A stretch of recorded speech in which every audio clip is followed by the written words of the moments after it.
Hello and welcome to LoreMind, the redo edition, because Streamlabs was like, oh, fuck Newt.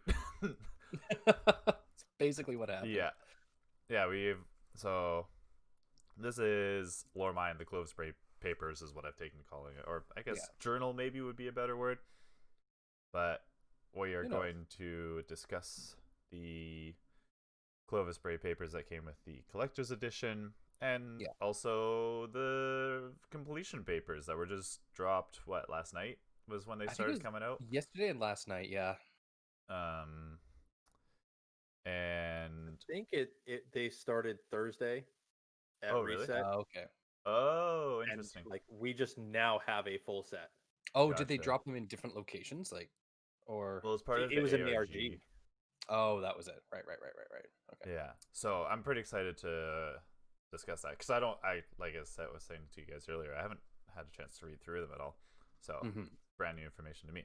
But so for our Spotify listeners who were not tuned in live, we did this before, but Streamlabs fucked up my audio. So Ellimist was kind enough to come back on, and I suspect it's not exactly a chore for you to come on here and discuss lore, but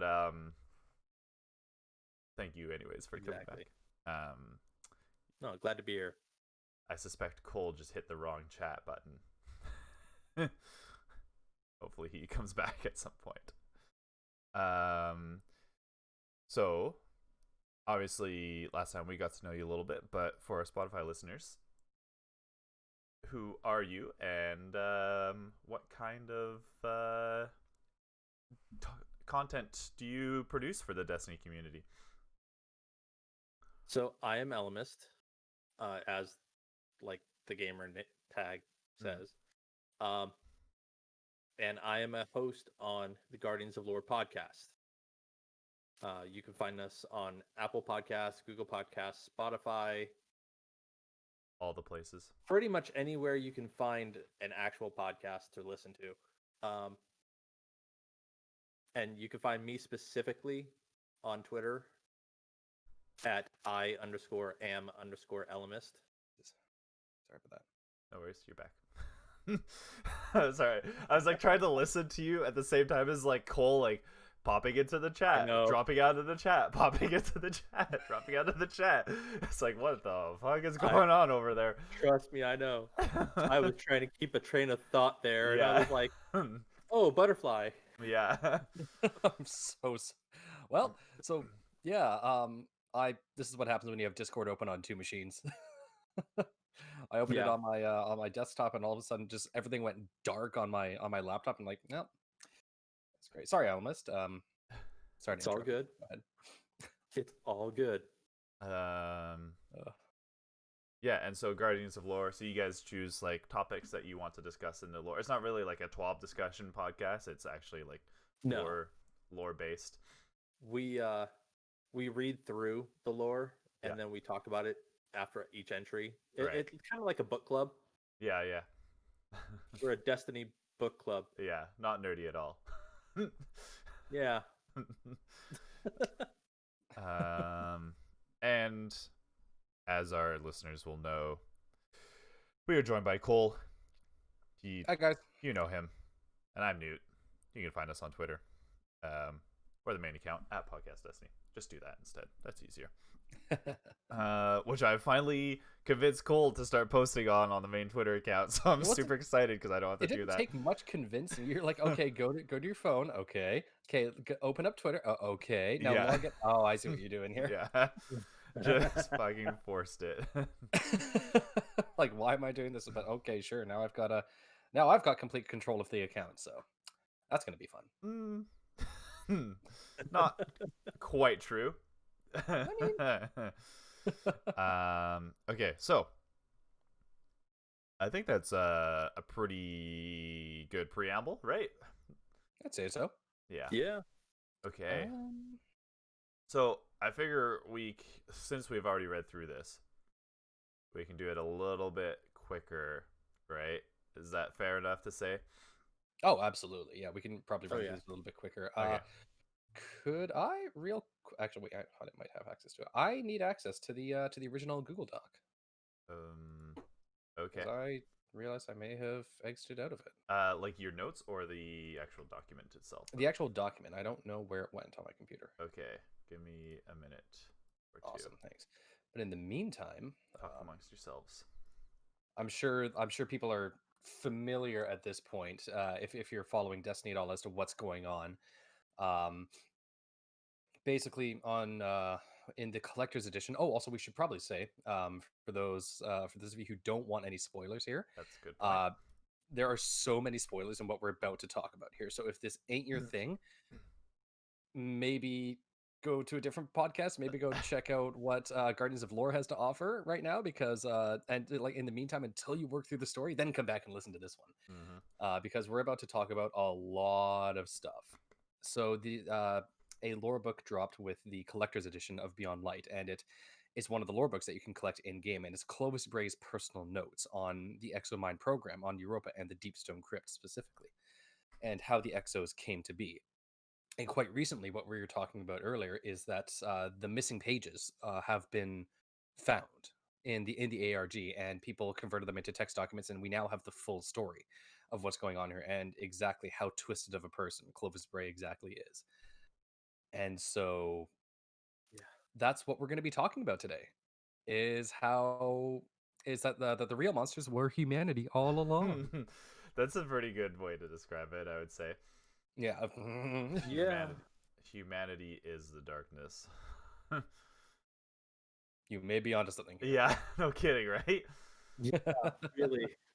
I still have your notes up, Cole. So Yeah, I've got my notes as well. So there's that. okay, well, I'll hop over to the screen that is supposed to have the papers up, but have disappeared for some reason. Beautiful, thank you.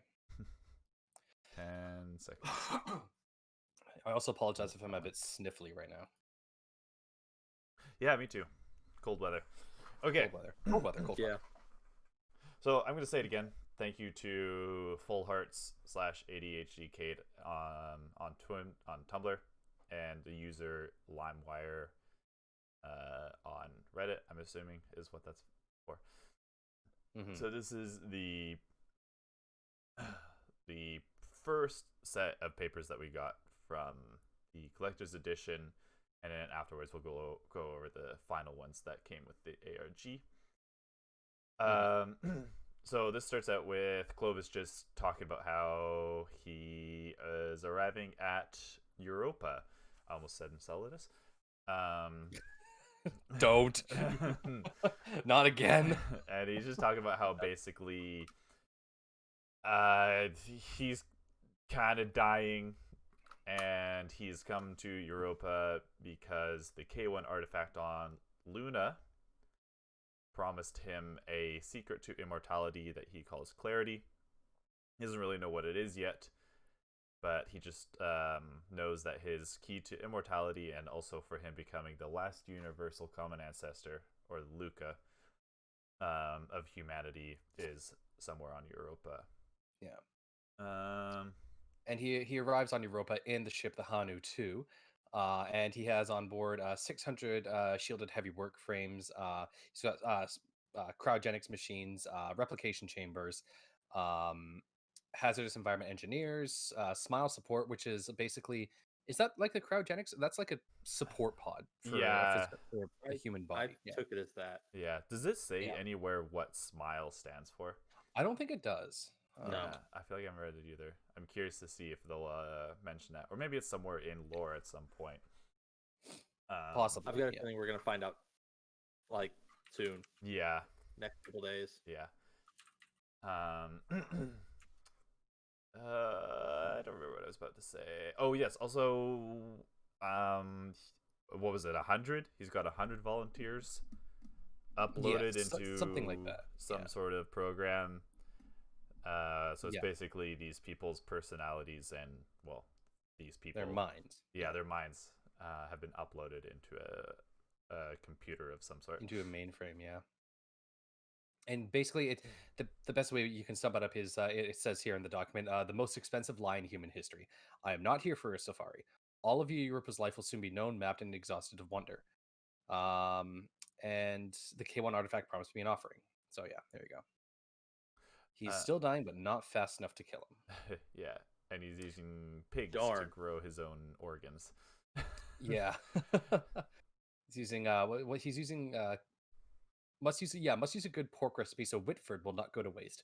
Medical team insists I accept cyto machine injections. No, nothing enters my body that does not share my genetic self-interest. Instead, I will grow an upgraded monocyte strain. So he's making Clovis Bray /pig chimeras, and so he's growing replacement organs inside of the pig as his own organs are dying. So he's just constantly replacing his organs, and then cooks the pig body afterwards. Yeah, which is a little weird. It's a little bit like Uncanny Valley. It's like, oh, that's just weird, man. Right. I think there's a Supernatural episode about this. Probably. There's how many seasons now? No kidding. 50. I think I stopped watching after 12 because I was like, well, that's it. That's all that's out. Yeah, I should watch that show again. It's good. It's a good show. So when he arrives on Europa, or shortly after, excuse me, not again. He I like it. I'm just gonna read through this because it just shows like what he's so smart but so immature at the same time. I sulk in isolation as the crew works. My pride is wounded. That I expect Clarity to come out and greet me. Hail to Clovis Bray, first among men. Yes, absolutely I did. The Luna artifact promised me a solution to the false modesty. Damn vanity, I am different. God, what a piece of work. Not for my present qualities, but for my future intelligence. Like, oh, I shine with noon's light reflected back through time to this age of dawn. Like, get out of here. The ego on this guy. Yeah. And earlier it shows how he says like Elizabeth Elsie Bray's birthday approaches, and he's asking his AI to run a program to find out what would be the best gift for him to give her. It's like, dude, come on. Yeah. Is it really that hard? But he's trying to be a better grandfather. Oh no, of course, he's trying to be a good guy here. He's trying to be good to his family. Yeah. We'll get into that later. So his vision or idea of how to not only stop himself from dying from this disease that his lineage has. Oh, there's you, camera Cole. Welcome back. Yeah, I was like, I didn't turn my camera on. Yeah. I was just sitting there like, huh.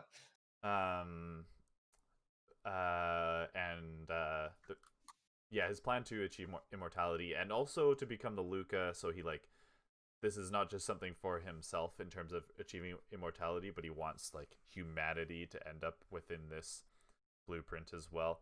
Yeah. He is working on exos and exo bodies. Yep. But to do that, he needs clarity.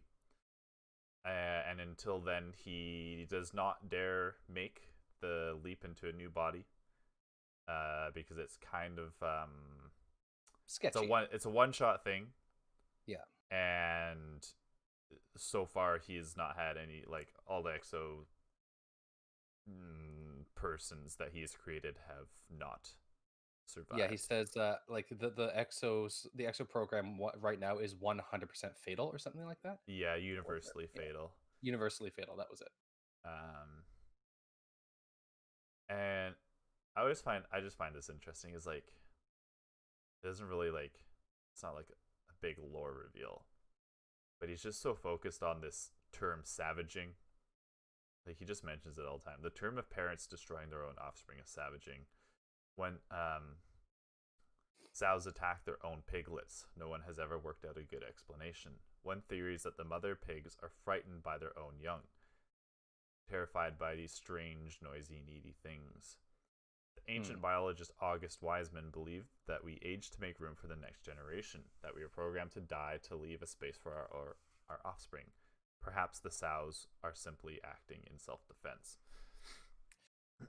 So I just And find yeah, it interesting that he always talks about that, and then like when he speaks of spoiler how the death of his son is somewhat like on within his that description. yeah, like Yeah. he's like just constantly trying to like push the responsibility off of himself.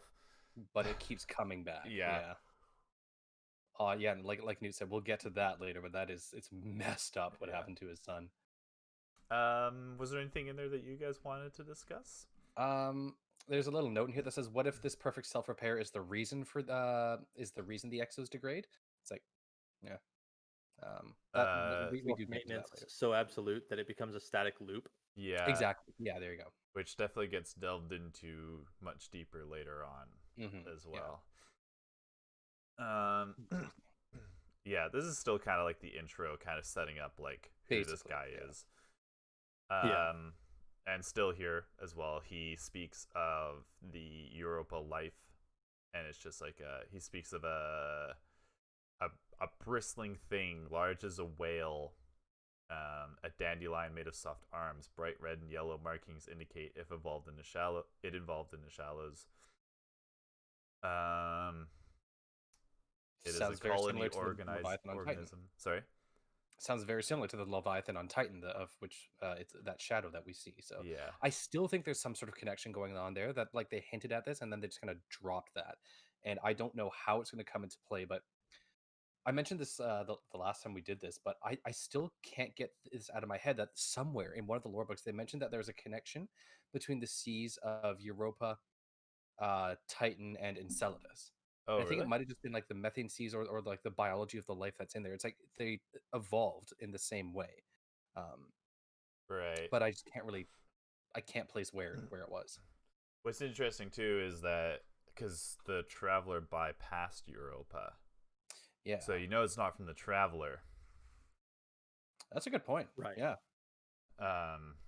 Anyways, he goes on to describe again. This is just kind of setting up like what kind of Yeah. person he is. I despise it. I would have killed it, except that I'm repulsed by the thought of its final disintegration. I consider Yeah. how to burn it. And then we get into I'm the wondering- interesting stuff. Sorry? Like, I'm wondering if the reason we as players are getting this information is because it's involved in like a public event or something. Oh, that'd be cool. Oh, maybe, yeah. Like that all of would a be sudden, sweet. like tentacles come up through the ice or something and try to Right. grab people. I've Right. seen this anime before.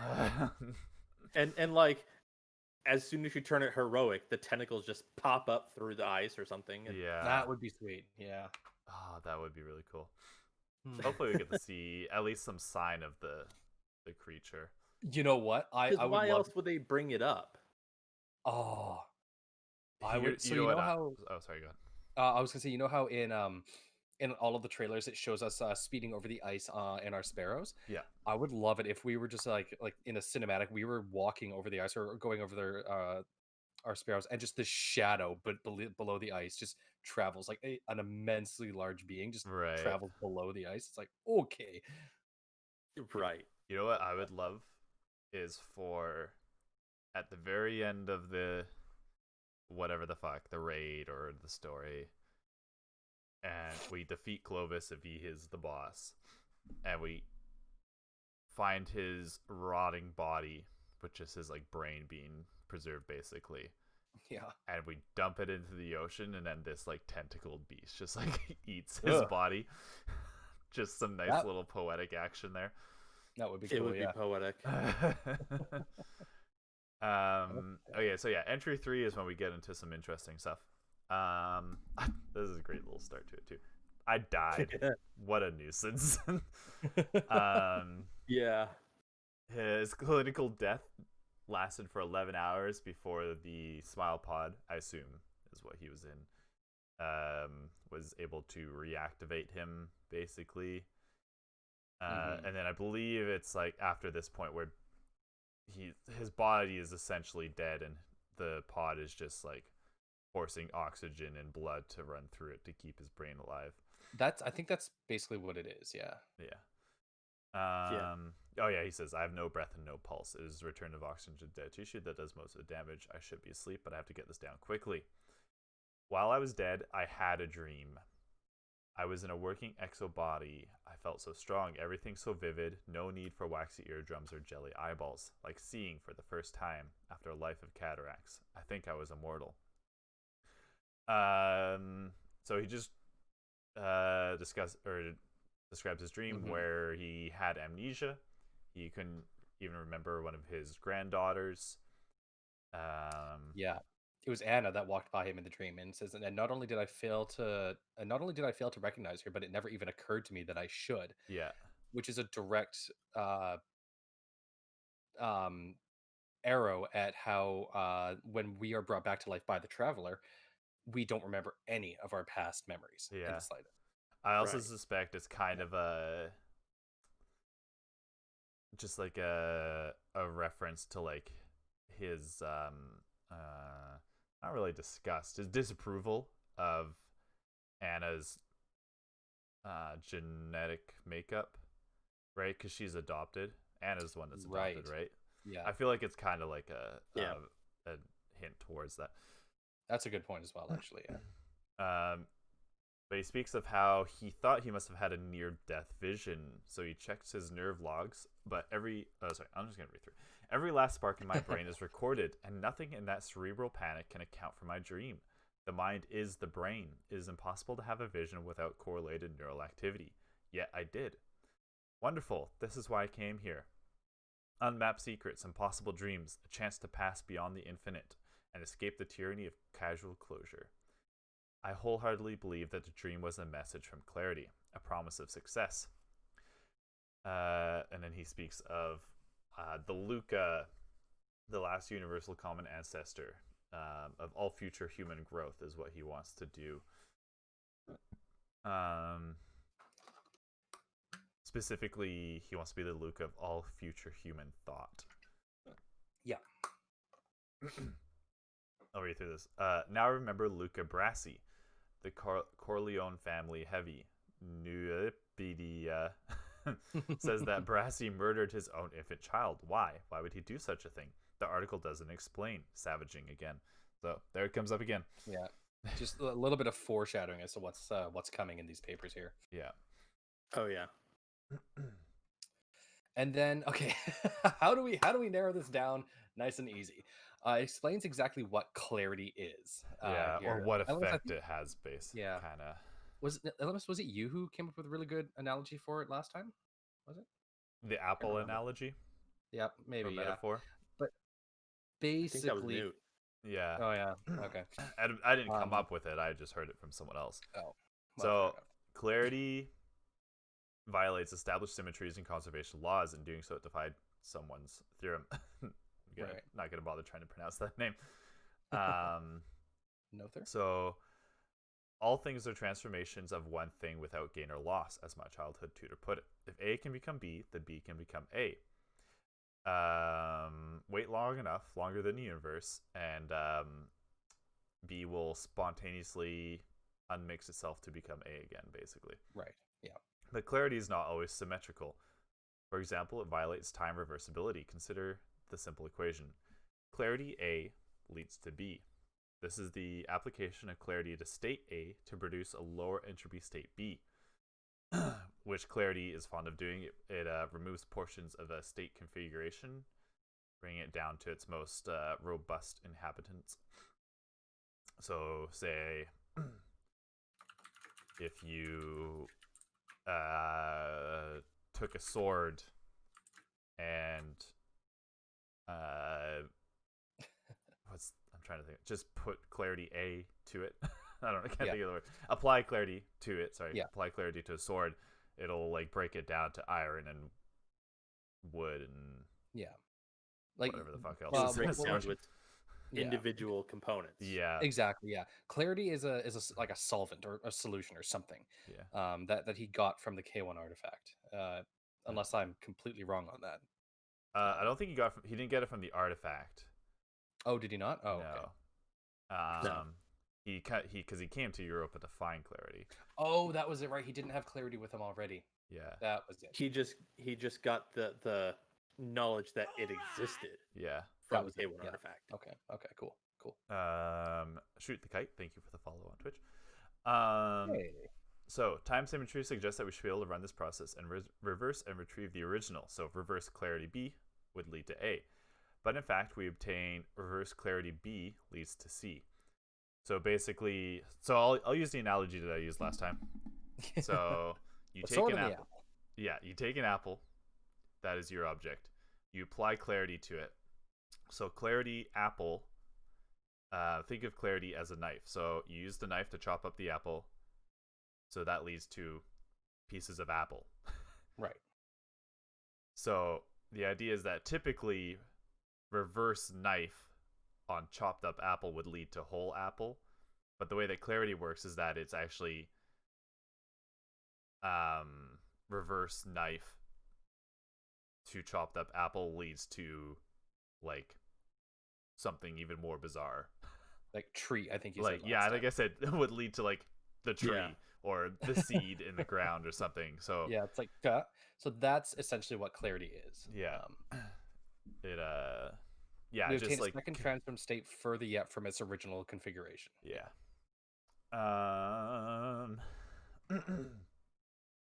Yeah. So and then he says, I believe that clarity may be akin to the mythical universal solvent, the alkahest, the Azoth, and the alkahest is actually a thing. Like it's a real thing in what's the word I'm looking for here? Like history, basically. Sure. Let's go with that. Yeah, so it's the universal solvent able to dissolve every other substance, including gold. Because of its perceived invaluable medicinal qualities, alchemists of the time were concerned with its plausibility and existence. So it was a hypothetical that they came up with way back in the 1500s. Yeah. The alchemist Philippus Paracelsus. This is back when like everybody was trying to figure out how to turn fucking lead rock into gold. Yeah. Turns out they just needed to get a just head to Europa. Duh. Yeah, come on, guys. Should have listened to Galileo.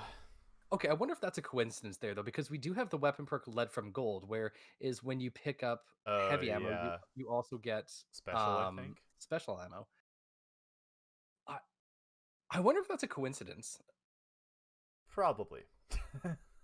Probably. Yeah. Can't wait for that to become a key mechanic in the new raid. You have to have a weapon that has lead from gold. Man, like it only drops heavy ammo because Clovis was obsessed with being the best at everything. Yeah.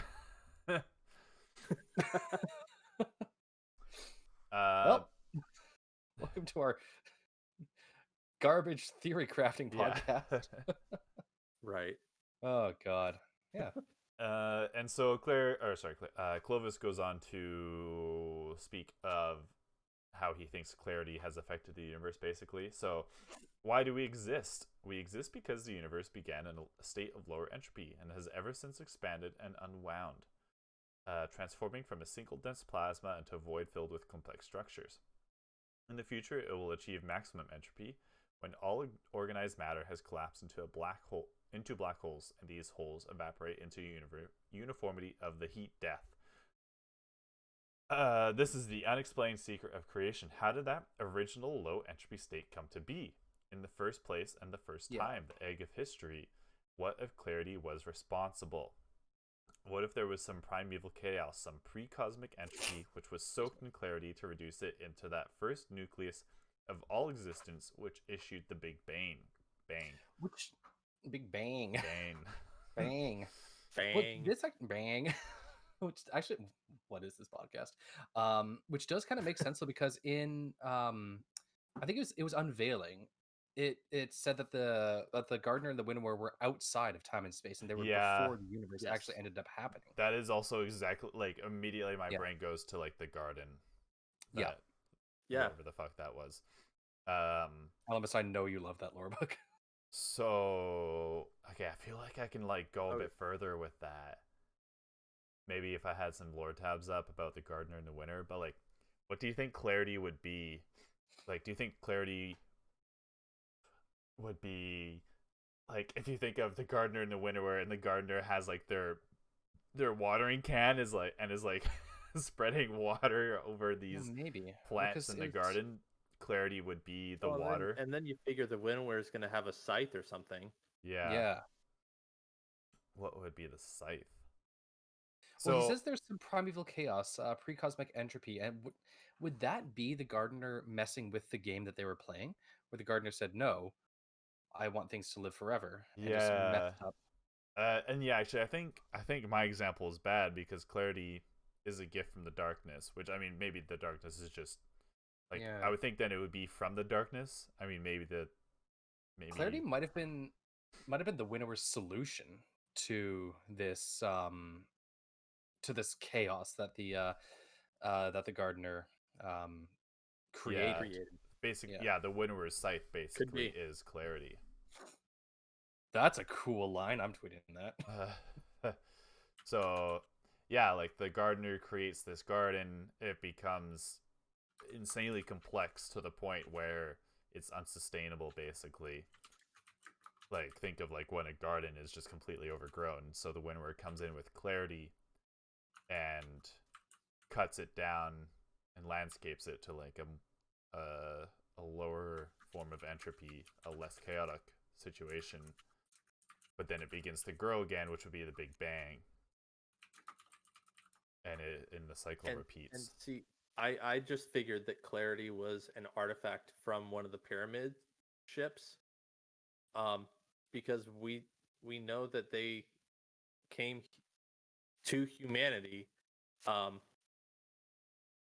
the collapse. Yeah. But we just don't know if like they stopped at Europa first or what. Or like why they did this. Right.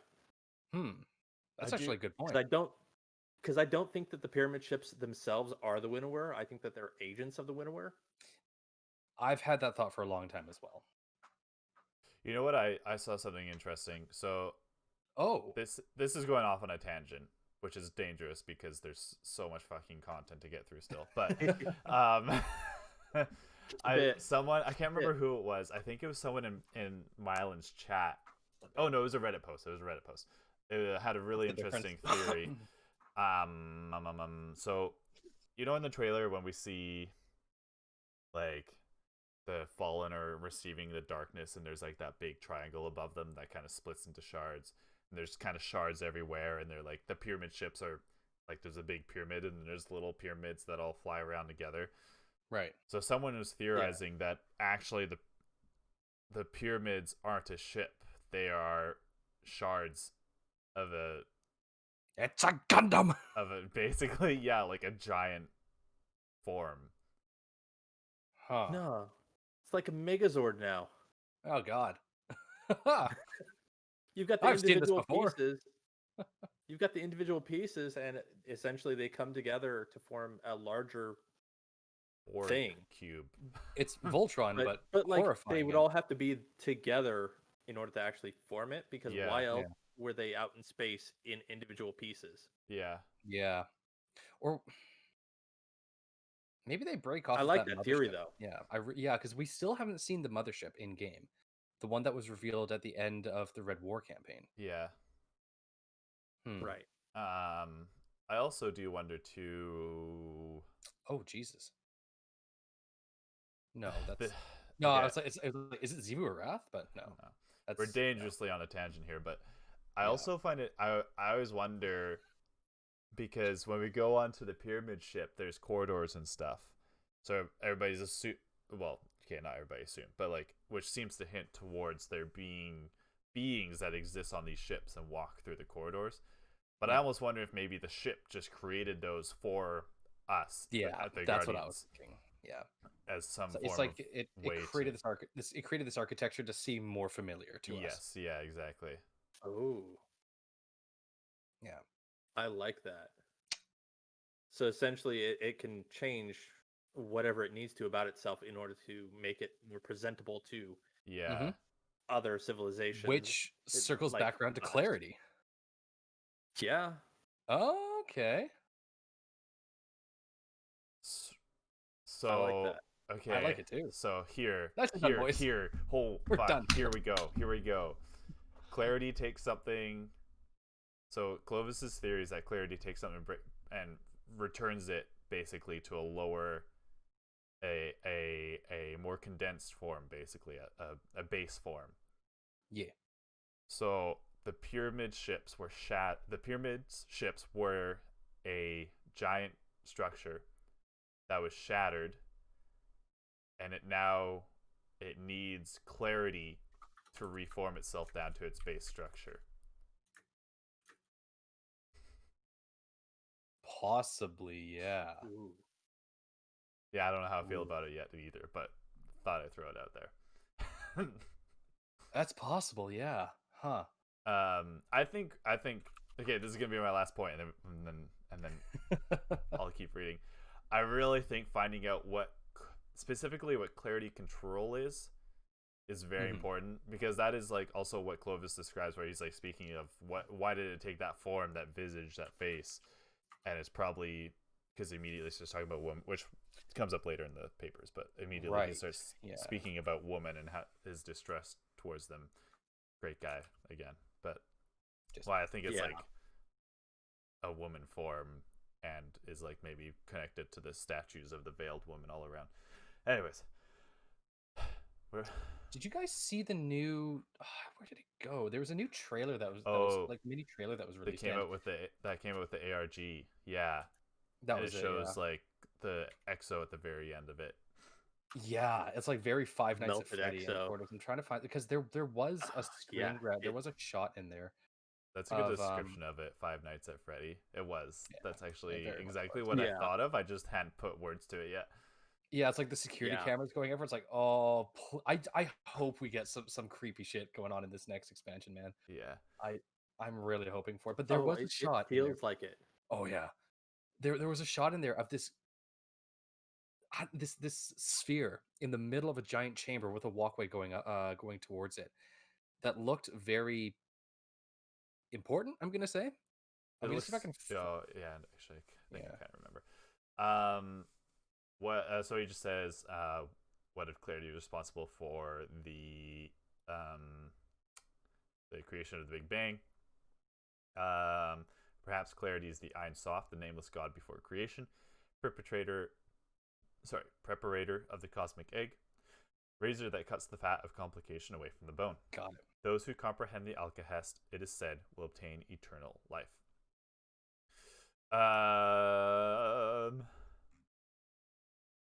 So the next up is just a bunch of emails that he composed to send to his granddaughters, but he did not send any of them. They all sound very similar too. Like he just copy pasted them to try to convince them to come, but he didn't actually end up sending them. But the only one he did send was to Elizabeth Bray at the time, who becomes Elsie Bray, aka the EXO Stranger. He just simply says, "Come to Europa. I am taking an enormous risk. This time, I am the one at risk. Let me prove to you that I did nothing to your father that I wouldn't do to myself. There are significant dangers, outside context threats. Your expertise would be invaluable. I need you." I always find it so funny. He's like, "Come to Europa. I'm taking an enormous risk. This time, I'm the one at risk. Let me prove to you that I did nothing to your father that I wouldn't do to myself." Except he repeatedly states throughout this journal how he is not going to put himself into an EXO body until he's sure that everything works properly. Yeah, right. Just lying through his teeth. It's like, oh, I hate you. And so I'm a little sad because even in the later the ARG portion of it, like he continually talks about that. Yeah. The next part is really interesting, and the part that I want to talk about, but I'm going to let one of you guys read through it because I have to go to the bathroom for a quick second. Sure. Ellimist, do you want to take this one? Because I'm actually trying to I'm just paring down this picture that I just took for that. Do you have the document up? Sorry? Oh. Yeah, I'm pulling it up. Okay. It's entry 4. Yeah, page 16 of 42. Okay. And he just starts to talk about clarity control, which I want to talk about when I get back. Looks like I can't put it into the Twitch stream chat, but I'll put it into the Discord chat here for you in the general. So actually, no, I'll do it hosts. Okay. Yeah. So essentially, Clovis actually found clarity control. Yeah.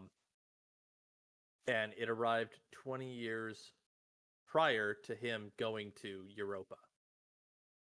That's right. Yeah. Still, well before I encountered the K1 artifact, how long have they planned my invitation?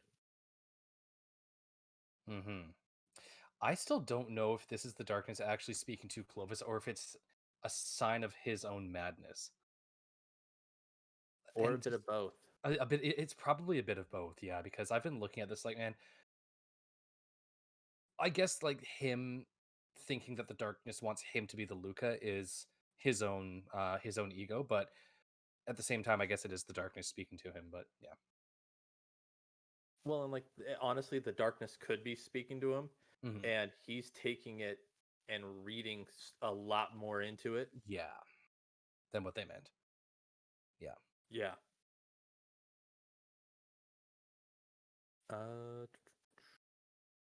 So a blast of dark neutrinos struck this particular province of European chaos. Particle involved yet more evidence that clarity is as old as time, the alkahest that shaped the early universe. I wonder why clarity control chose the particular aspect it did. That form, that face, the same visage of the precursor on Earth's moon. What is it meant to communicate? It is a message, or is it a message particularly for me? So And we've got it right there that mhm. he's seeing the same woman. Yeah, because Yeah. immediately after Twice. that, he starts talking about his awareness towards women as well. Yeah. Sorry, you might have already said that. No, it's all good. And yeah, he does say, I have always harbored a wariness towards women. So like he's seeing the same person from clarity. And I wonder if it's the actual woman from the statues. Yeah. Like the Yeah. visual representation of the winnower. Because we went in over this in depth the last time we did the episode, and I think that's what we landed on, is that is the physical form that it chooses to show to people. Because Newt mentioned in oh god, what was the lore book that had to do with the K1 team? Don't remember. Revelations. Thank you. How in Revelations people started seeing this dark form. Yeah. God, I love having you on this podcast, man. It did not specifically say a woman, though. It was just a dark figure. Okay, right. Yeah. It was just a dark figure.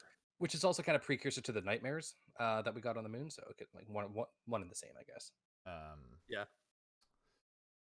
But and then also part of the reason I believe this too is because in that concept trailer that I showed you guys last time, I believe I showed you guys that last time. Yep.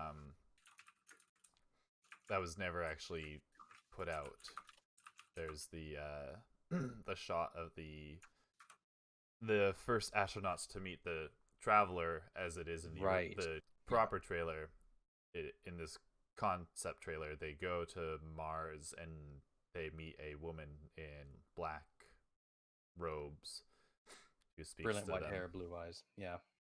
So yeah. I don't know if that's like, I suspect that at the time of that trailer being created, that woman was going to be something different, but Bungie is, kind of a fan of creating something, not quite following through, and then bringing it back as something slightly different.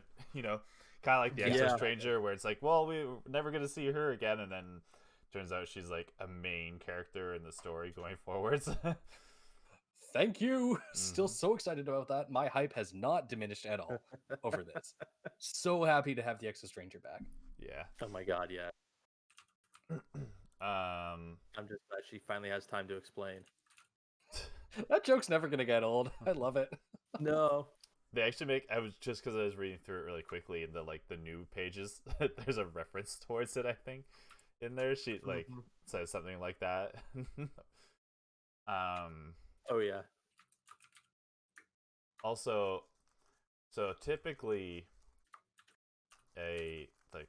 like the way our culture is created, people,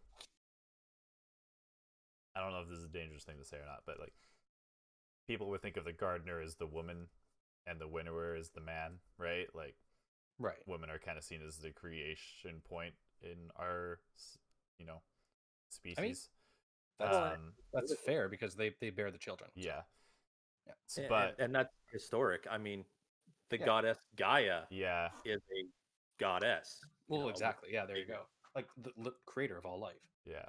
But I could definitely see Bungie switching that up and making the winnower female and the gardener male, just to buck the trend. I don't know.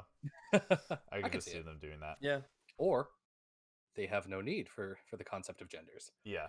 Because they're literally beyond all time and space. Our minds cannot process them. But yeah, I'd like to see it.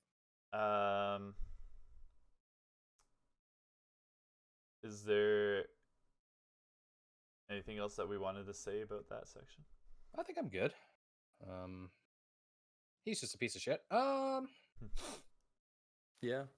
Well, he does mention in this one that he modifies Alton's DNA. He modified Alton's DNA when he was a kid to remove the yeah, I think it's up in here. Clovis II. Clovis II, who... Wait a minute. Clovis II was his son, but was Alton... Is that his grandson? Son of a bitch. Oh, crap. It gets confusing. He's got 4 grandchildren. Sure. Yeah. And I had to go back and double check. Man, this entire time I've been under the assumption that Clovis II and Alton were the same person. I had to go double check because there's so little about the Bray family. That's a fair point. Yeah. So where's Alton then? Wait, because we know he's not an Alton Dynamo. True that. Is that true? Shit! You just reminded me. I still have to do those override frequencies. Oh, sleeper nodes. Yeah, I've got I've got 2 left. Hate those things. Yeah, I know, right? Anyway. Note. Why exominds fail. The major obstacle to a viable exomind loop.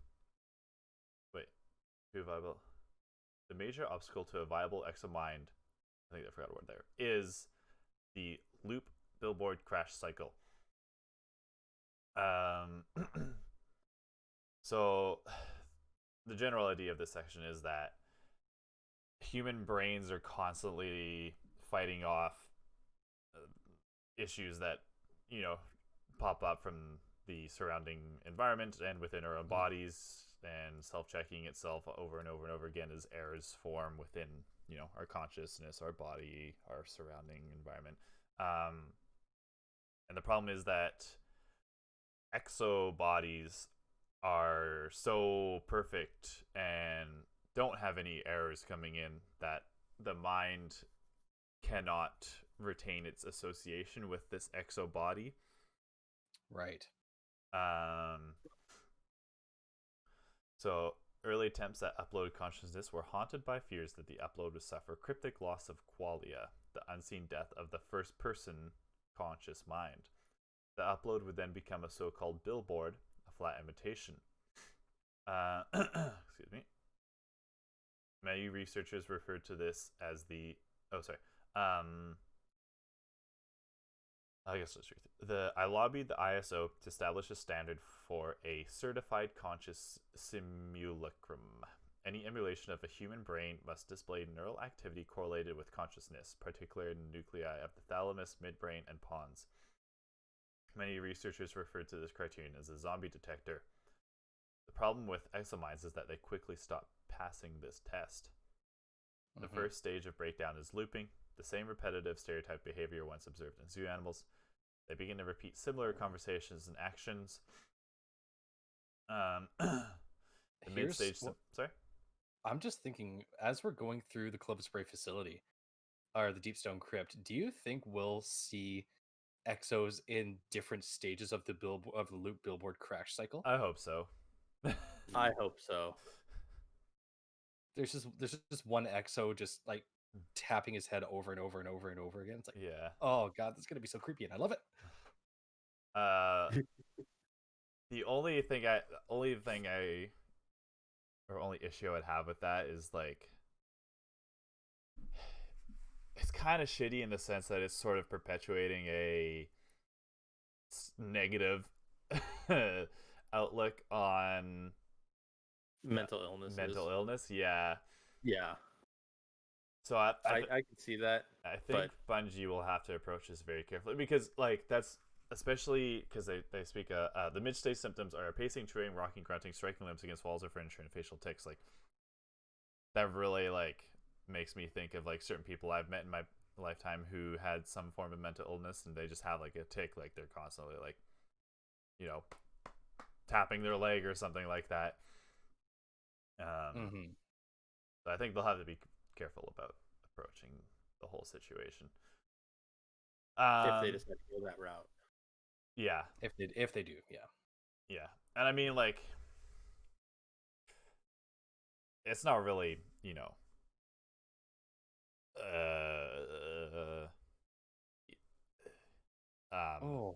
it's not really putting a positive spin on the situation, you know. It's showing like how awful, you know, it can, like, say in or near past, to be honest, the treatment of those with some form of mental illness or another, you know, in when they would go to asylums that are supposed to help, but it's just basically a fucking torture camp. Oh my goodness. Anyways, that got a little philosophical and dark for a second.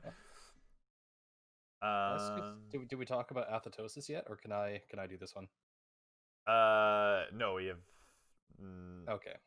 I was just gonna say, so the looping starts. This is a result of depressed activity in the higher brain without input from the prefrontal cortex. The basal ganglia stops selecting new motor programs. Okay. Right. And so the eventual highly upsetting result is athetosis, a disorder characterized by slow, involuntary writhing motions of the limbs, digits, neck, and tongue. Early exobodies without governors on their paramuscle could tear themselves apart like starfish with wasting syndrome. This was how my son died. And it turns out athetosis is a real thing. Not quite to that extreme level. It's just abnormal muscle contractions cause involuntary writhing movements. But Destiny, of course, Bungie, excuse me, they bring it to that whole nother level. And then he says in a note, I reminded of that hideous European thing. Why does my brain insist on free associating its way back to self-destruction? And again, I return to savaging the young.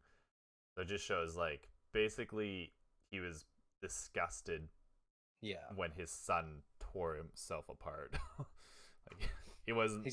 Ew. It was a feeling horrified. Of disgust. Yeah, it was. And not even at himself. Just that it his son dying in front of him, like that reminded him of this beast on Europa. It's like, okay, yeah, you're not insane.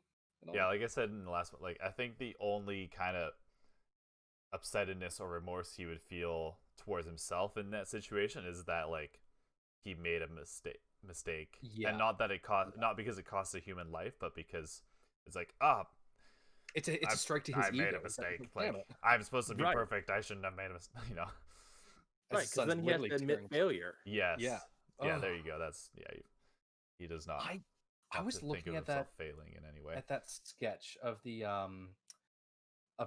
being just above entry 3 there. That looks very Lovecraftian.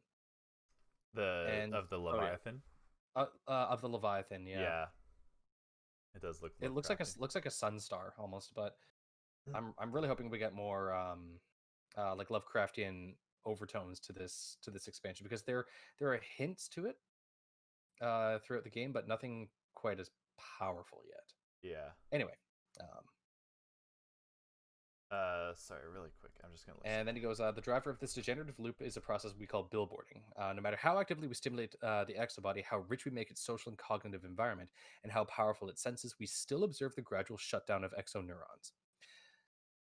So so the exomind, despite acing the Turing test, no longer meets ISO standards for consciousness.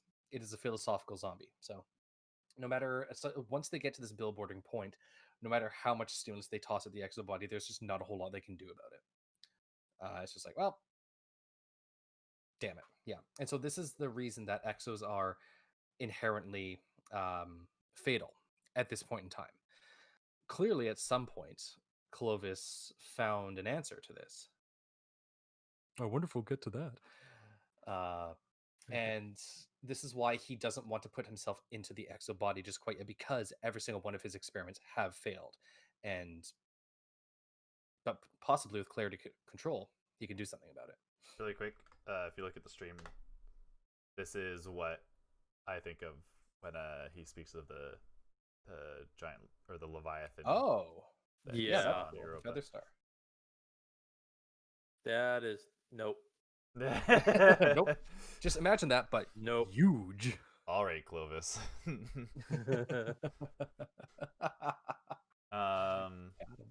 sorry, I'm not sure where we were in the.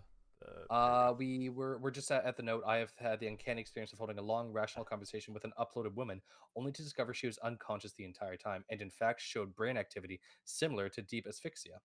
The languid, ambiguous phrases that I found so intriguing were the result of a brain that had lost its neocortex. She was dead. Which is interesting that they put that note in there, but yeah.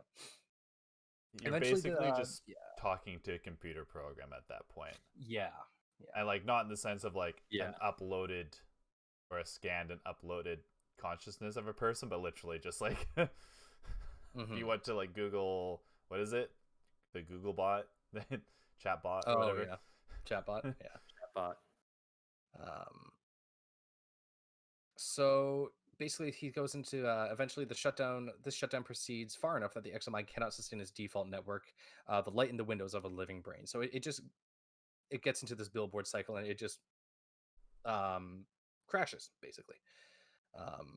And they roll the brain state back and try again, but the outcome is inevitable. Like there's not a whole lot they can do. And he goes into asking, why does this keep happening?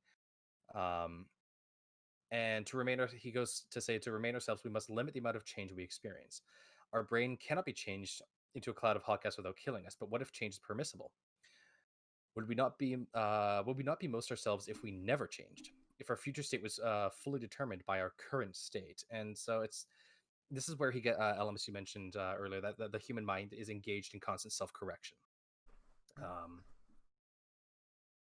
So the mind screens out errors, cosmic rays, EM fields, prions, chemical misfires, irritating conversations, natural stuff. Yeah. Constantly runs a checksum on itself. The exo are immune to natural sources of error because they are this perfect robotic body. So when you take this imperfect human mind that's used to constantly self-correcting itself and put it into this perfect body, it basically goes nuts. It just dissociates. Yeah. They're not messy enough. They don't suffer enough jitter, enough degradation. So yeah. You know what's exciting? What's up? So just before we started this episode, Streamlabs had an update.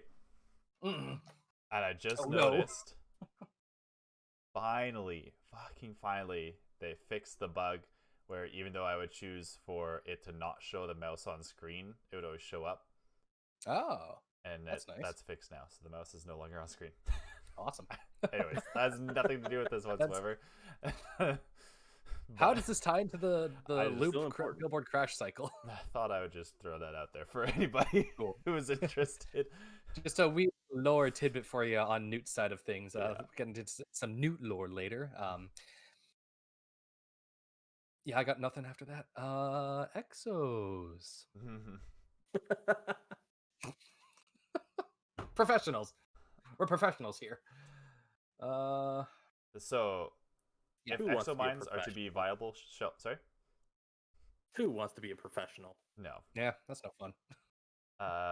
If exominds are to be viable shelters against mortality, I must find a useful source of noise. Emulation of biological error will not be enough. The exomind is designed for total immunity to such fleshy noise after all. That source of error must be clarity, the effect generated by clarity control. There's the jump. There's the unreasonable jump that he makes. Yeah. Like he needs to find this source of error to keep the human mind busy, he immediately goes to clarity with it. It is weird. It is quite a jump. Like, I guess it sort of makes sense, but you're right. It is a large jump in logic. Well, and understanding the man, makes it easier to see how he made that jump. Like, he's obsessed with clarity at this point. Yeah, that's true. Yeah.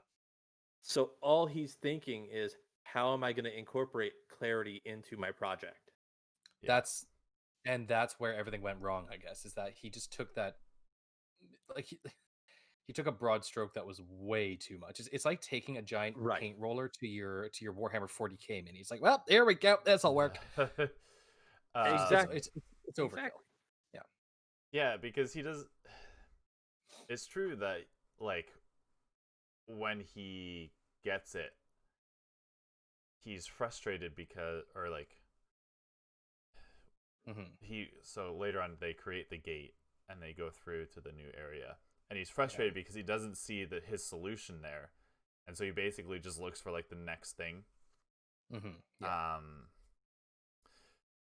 So I am curious because, like, if it wasn't his own, like, if he wasn't his own natural logic or thought process that was bringing him here, because he's a smart dude, so it's weird for him to make that logical jump, kind of. Yeah. So yeah. obviously, the darkness / clarity was drawing him here and affecting his thought process to bring him here. So I wonder, like, why?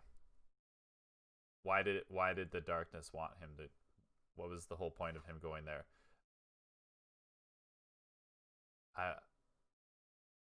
Wow. It might just be that we don't know yet, but I'm just wondering if there's like some hints. Like, my thought is maybe the portal. Maybe it wanted the portal for some reason. Something will like come through the portal, or something has gone through the portal. It could have wanted the portal. I've got a feeling that we're gonna find out when the raid opens up. I think so too. Yeah. And the thing to think about is that this is still like pre-reading. As far as like the game goes, we're barely scratching the surface of what they're offering as far as the story goes. It could It could also be that the darkness it needs like a way to create a physical form. Yeah. In our universe or whatever. There have been massive theories that the Vex are the final shape of the darkness. But... Yeah, so it could just be that it's using him to create these bodies for it, and then eventually it's just going to take them over. But why would they need him to do it? Because if they need to create a portal, the Vex do have spacefaring machines, don't they? Because that's how they turned Mercury. I don't know. Obviously, well, actually, maybe not. I was just gonna say, when a Vex creates a portal, does it need to have a portal on the other side already constructed for it to pass through, or does it somehow create a portal? I would assume it would have to have a portal on the other side. Yeah. It depends on what it's actually trying to do. Like, if it's trying to bring something that is corporeal and not Vex, it will need the portal. And we only ever see us go through a portal and come out a portal. Right. But I guess it's a 1-and-1 setup. Yeah. But I guess like the Vex spawning in is probably them just going through a portal on their end, and then they're able to just get dropped in. But it's like sorry, go ahead, Ellimist. Well, the Vex teleporting in, like, they're not bringing anything corporeal or anything outside of just them. Yeah. So that's a fair point. Actually, they could just teleport right in, no problem.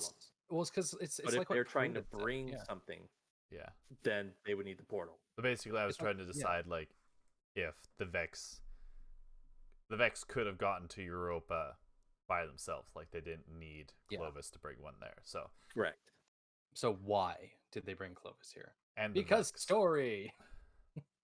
Yeah. but it's a really interesting point you bring out about the physical bodies and like transferring physical things through the portal, because it's like what Praedith said in Aspect, where the like we see time as a linear thing, and the Vex we are like fish in a river. If time is a river, we're fish, and the Vex are birds diving into the river. Like they use it as a tool. Yeah. They use time and space as a tool, so they themselves don't necessarily need that portal, but they needed to put a portal on Europa to get Clovis and his team through to the other side. So I don't know here. It's the that's darkness really very good specifically needed at least humans, probably Clovis, to come to Europa and pass through the portal. I mean, as much of a piece of shit that he is probably the smartest human to have lived. I would also sorry, go ahead. Now my thing is, maybe the Winnower has plans specifically for some kind of exo, some exo down the line, and that's why they needed Clovis to figure all this out, because there's a plan for one random exo somewhere. Ada.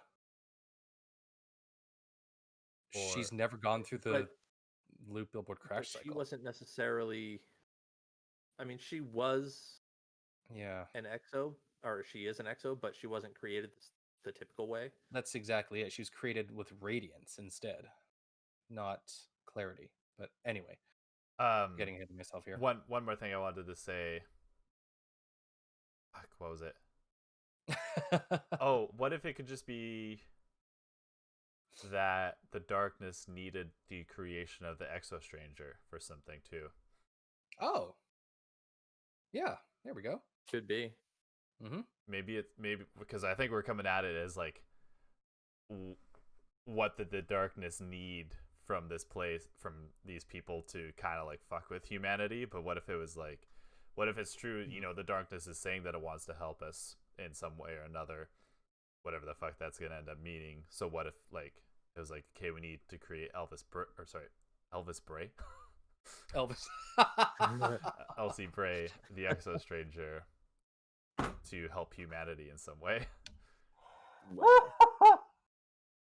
I love it. Oh well, yes, it's Elvis the reason it needed to create Elsie Bray, or the Exo Stranger, was to speak to Guardians and bring them to Europa to introduce humanity to the darkness.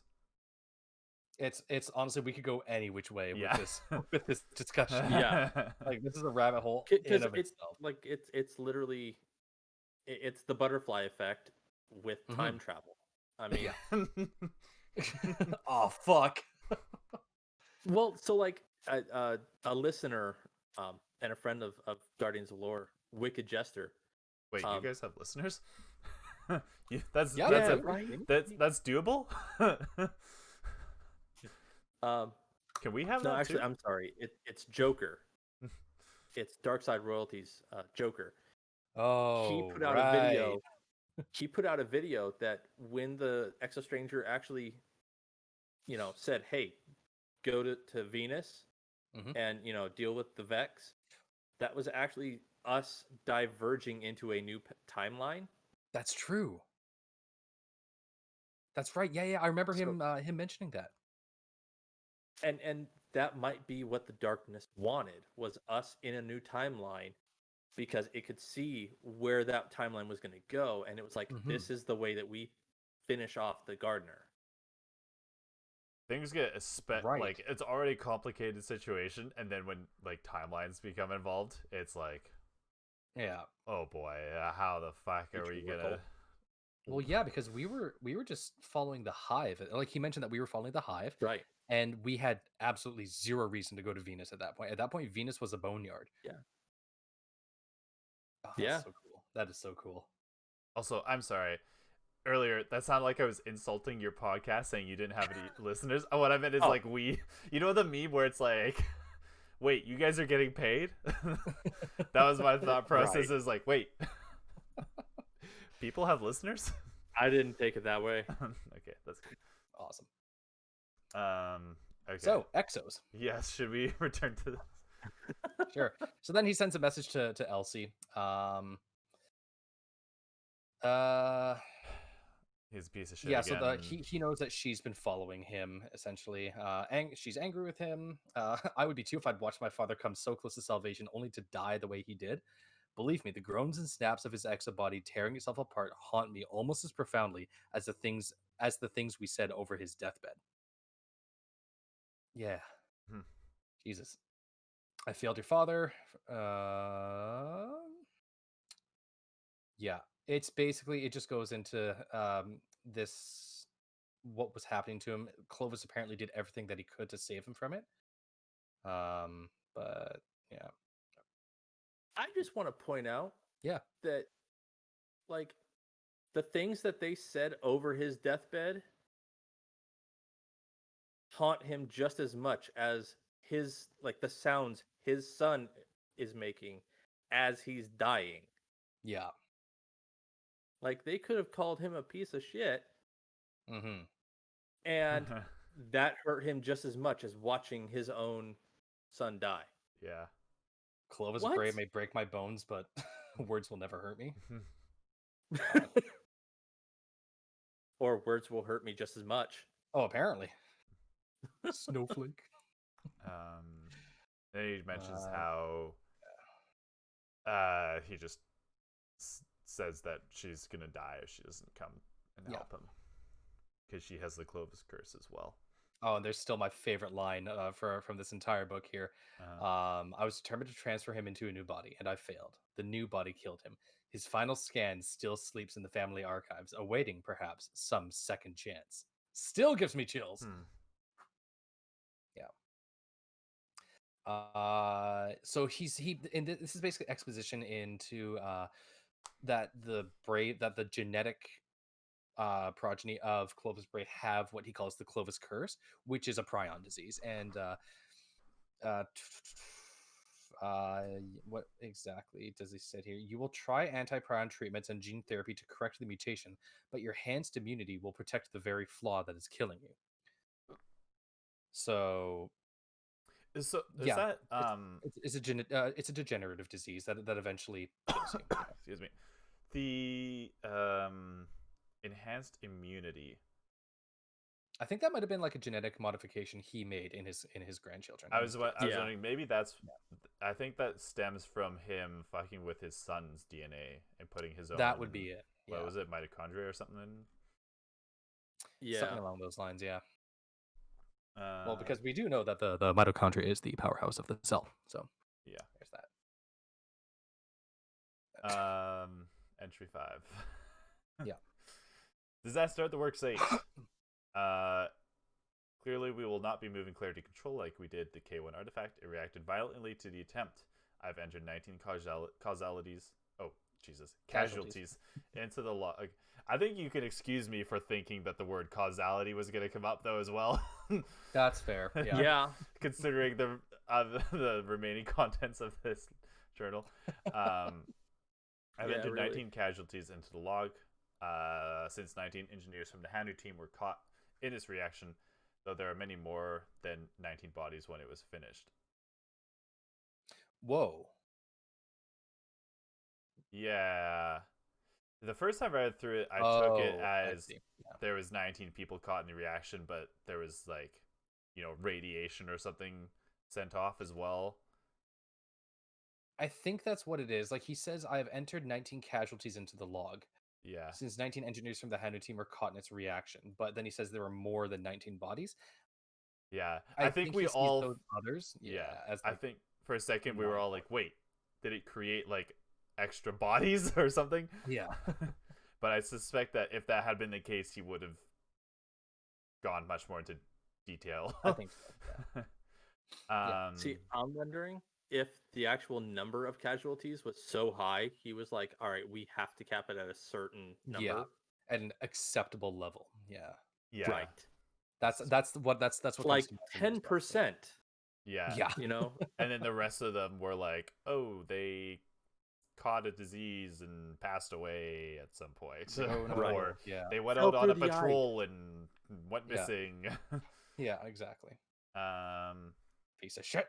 And then he goes to say that he doesn't believe it was an act of hostility. It's terrifying, obviously, what had happened, but it's not malevolent in his belief. It's just like it's reacting the way that it's meant to defend itself, essentially. Even this outburst carried themes of duplication. Right? Yeah, I do not believe it was an act of hostility. Even this outburst carries themes of duplication, as if Clarity Control wanted to show it could help me. Wait. Yeah, that's weird. Did it create more bodies? Fuck, it might have. But you think he would have been so much more, like, blown away by that, right? So there were many more than 19 bodies when it was finished. So actually, when it was finished, means it wasn't a long period afterwards.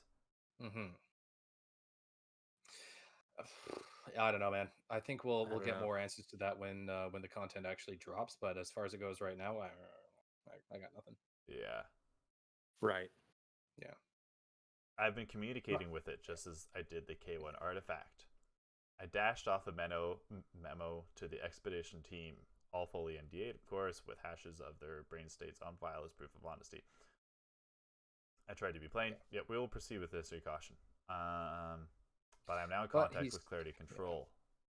I'm in communication with intelligence so far beyond our own that it can manipulate us like stones on a go board. Terrifying, obviously, but not malevolent. Not malevolent, yeah. If we're in danger by Clarity Control, it is not only through accident or miscommunication or punishment. I think that reaches back to the original Dark Age of humanity, of when the darkness ships first attacked, and it was mentioned once again in Unveiling that the darkness didn't mean to attack us.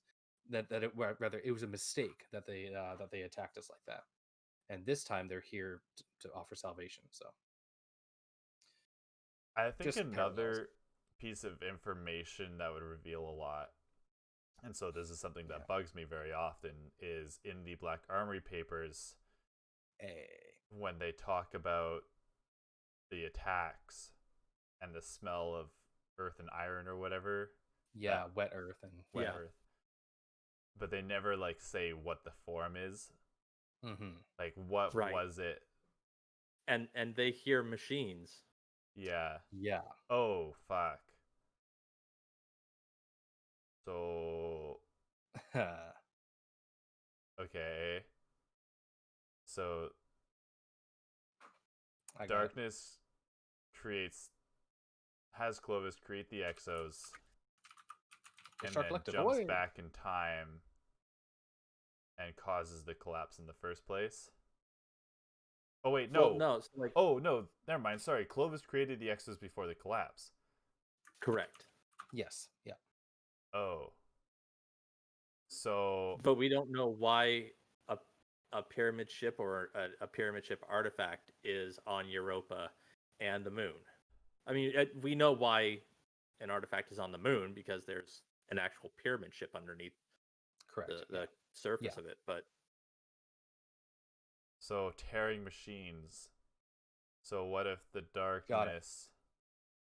Last night we awoke in the middle of the night to the sound of something pounding on the walls. It roared and stomped and howled in frustration until it found the doors. They didn't hold. I never saw it. We were too occupied blindly firing around a corner. I just remember the smell of wet earth and a sound I've never heard before, like a machine being stretched and then compressed. And that's from the Black Armory Papers, entry 71. Can you at the during the very first ones? Yeah. What is like the first description we have of the attack happening? That was entry 71. That was it. That's the first.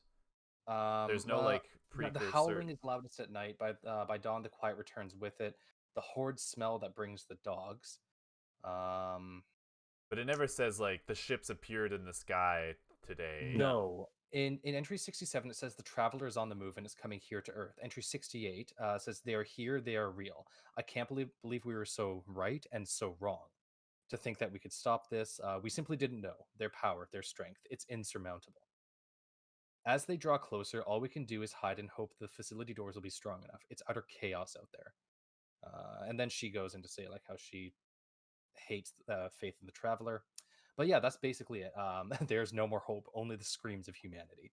What about So they never describe what's happening, but they say that they're at that as they draw closer, which implies it's the pyramid ships.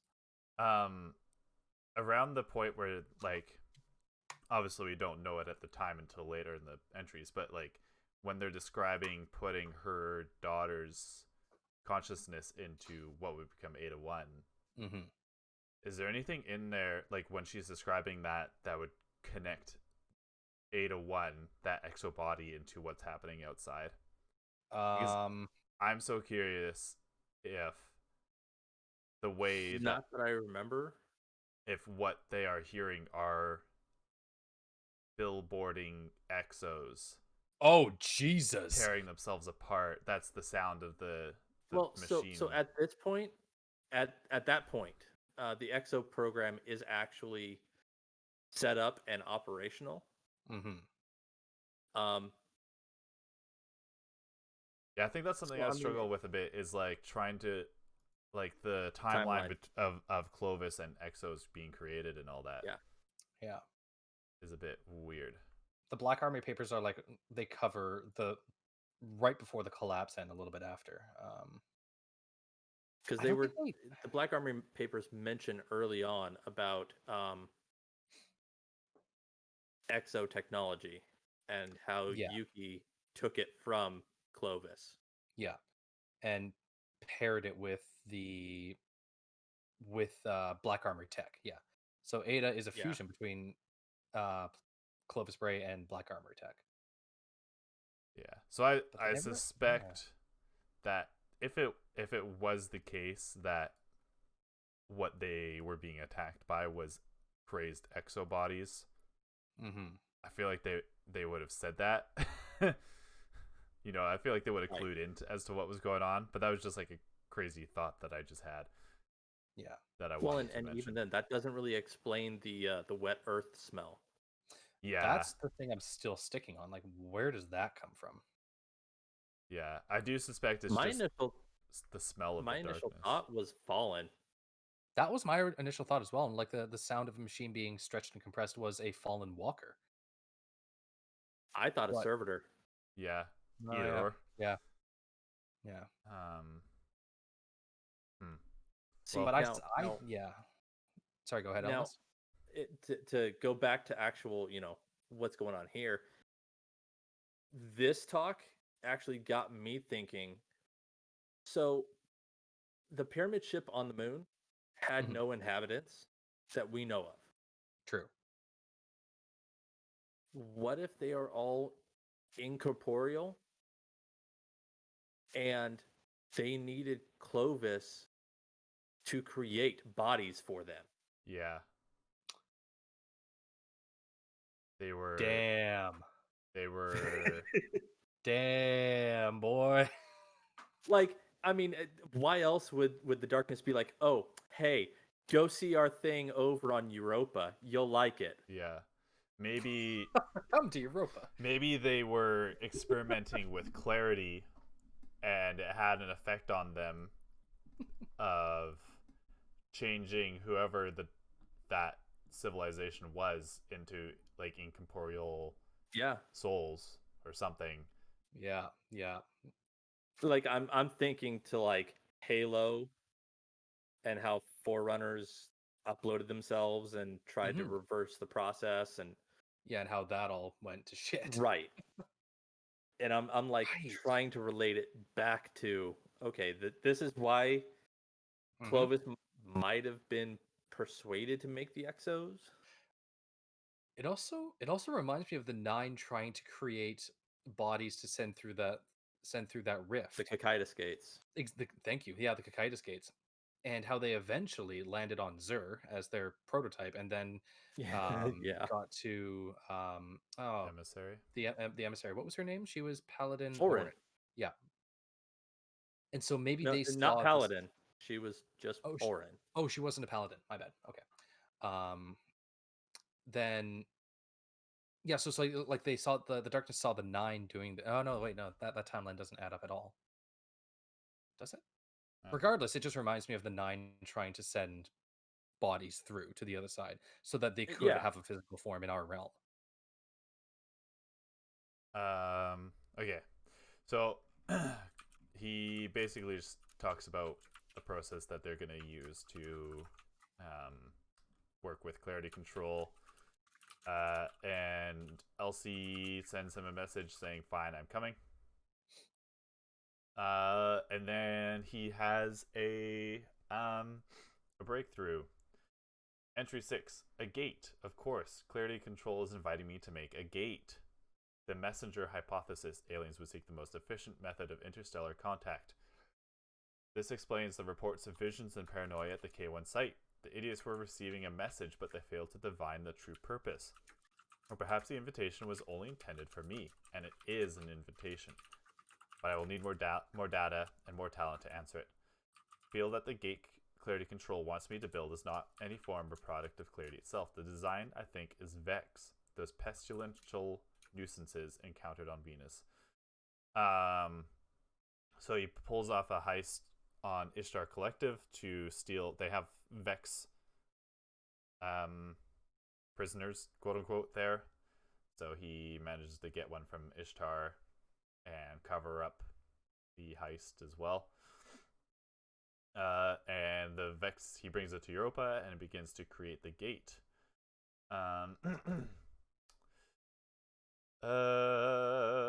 Just waxes poetically a bit about what the gate is going to be, and says how he's going to go through, but he won't go into flesh. He's going to use his quote-unquote assistant as a remote proxy, so like a frame of sorts.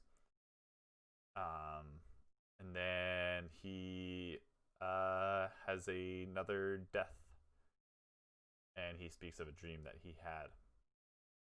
I probably won't read through it in detail, but he is a beast, a salamander, an eel, and around him are aphids and ants that are occasionally having wars, and the aphids win and begin to multiply.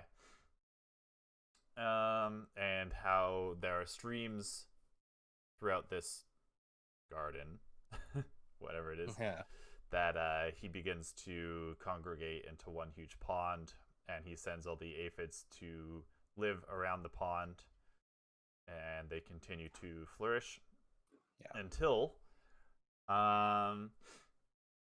he saw upon the horizon a wave, and the wave was God, and it approached me, saying, "We are as one, you and I. We are the gathering of the waters. Gather unto me as they have gathered unto you. We will be as one." The aphids screamed and begged me for salvation, but I was not of them. I was of the wave. God wave. Clearly a message from clarity control. Yeah, so I think everybody's kind of thinking that's what's going on. I had actually been thinking about this, and it's this particular theme is repeated over and over again in Destiny's story. Like first it happened to the Krill, then it happened to the Elixni with the whirlwind, and there's reason to believe that it'll happen to humanity as well, unless we join with the darkness. Yeah. Well, for the most part, it has happened to humanity. That's actually a good point. Yeah. I mean, we were on all kinds of planets in our solar system, and then now we're reduced to one city under the Traveler. Mm-hmm. That's true. Yeah, yeah. And the only reason that the Traveler didn't leave us is because it was crippled. So. Well, and it ultimately did say that, the next stop is going to be its final stand. When did it say that? Let me look it up. But continue the conversation. Yeah, for sure. That's just basically what I get from the. Oh, also we're not entirely certain whether or not Rasputin shot the Traveler, are we? Has that been confirmed? It hasn't never been confirmed. Okay, I'm still in the camp that Rasputin, his logic dictated that the only way humanity was going to survive was for the Traveler to stay, and he nuked the Traveler. Yeah. I know a lot of people don't like that theory, but I subscribe to it as well. I suspect that Rasputin, like even so far as knew that he was going to end up in the state that he's in now, like in an engram waiting to be put in an exo body. Yeah, I don't know if he saw. Like, I don't think, I don't, not so much that he knew it was going to happen, but that was one of like the more likely simulations that he ran within his own mind. Yeah, because he's a prediction engine. Yeah, so I suspect he was like, he prepared for this outcome. Yeah, I still think that that Anna Bray and Rasputin are one of the most powerful duos out there, just because of what they were able to do. Well, maybe not so much anymore, but God, I'm so excited to see where they go with Rasputin's story. Have you heard Violet's theory that the raid is going to be some form, or the story maybe is some form of us using one of Clovis's prepared bodies to put Rasputin into? I've heard that theory. Yeah. I think that'd be really cool. You mentioned like 2.0. Yeah, that's exactly it. And because I don't see it as coincidence that they brought up all of this Fellwinter stuff in season of the Worthy. Then, oh no, all of a sudden Rasputin's in an engram and there's going to be an exo body. Such a short period of time between the two. I'm actually really, I think it's a good period of time. Like the hype is still there. And like, while it took us 7 years to get the Exo Stranger back, I like the fact that it's like within a year we're getting this Rasputin. Well, at least we don't know for certain, but fingers crossed that we're getting this Rasputin story. Yeah. Okay. So, did you find what you wanted to mention, Ellimist? No, I'm not finding it. Okay. Yeah, fair enough. I'll bring it up later. Yeah. Basically sends a message to Elsie welcoming her to Europa. And then this is again an interesting part. So, entry 7, we passed through the gate, myself and my team. Elizabeth insisted on coming. I could hardly call her all this way and then refuse her. What lay beyond? We passed into a gallery of awesome light. It struck us to our knees. The probe imagery did not prepare us. A curtain of blue-violet fire filled an entire half of the sky, pebbled with granules, seething with promontories and flares. We stood beneath a blue hypergiant, titan of suns, looming over all. It should have killed my human body companions instantly. With peak radiance in the far ultraviolet, it would cook flesh. But the probe said it was, impossibly, safe for life. They fanned out into the ancient stone ruins, pierced by dull metal towers and flickering lines of light. Though the rock was cracked and pitted by radiation, our geologist identified it at once. Felsic granite, he reported. No iron, no heavy metals at all. No iron? A lot more sodium, oxygen, boron, and aluminum than I'd expect, and a lot less silicon. Oh my god. What? This rock is almost 13 billion years old, the geologist whispered. It formed with the very first generation of planets. What? It formed with the very first generation of planets, less than a billion years. And the astronomer says that the sun should technically be dead at this point.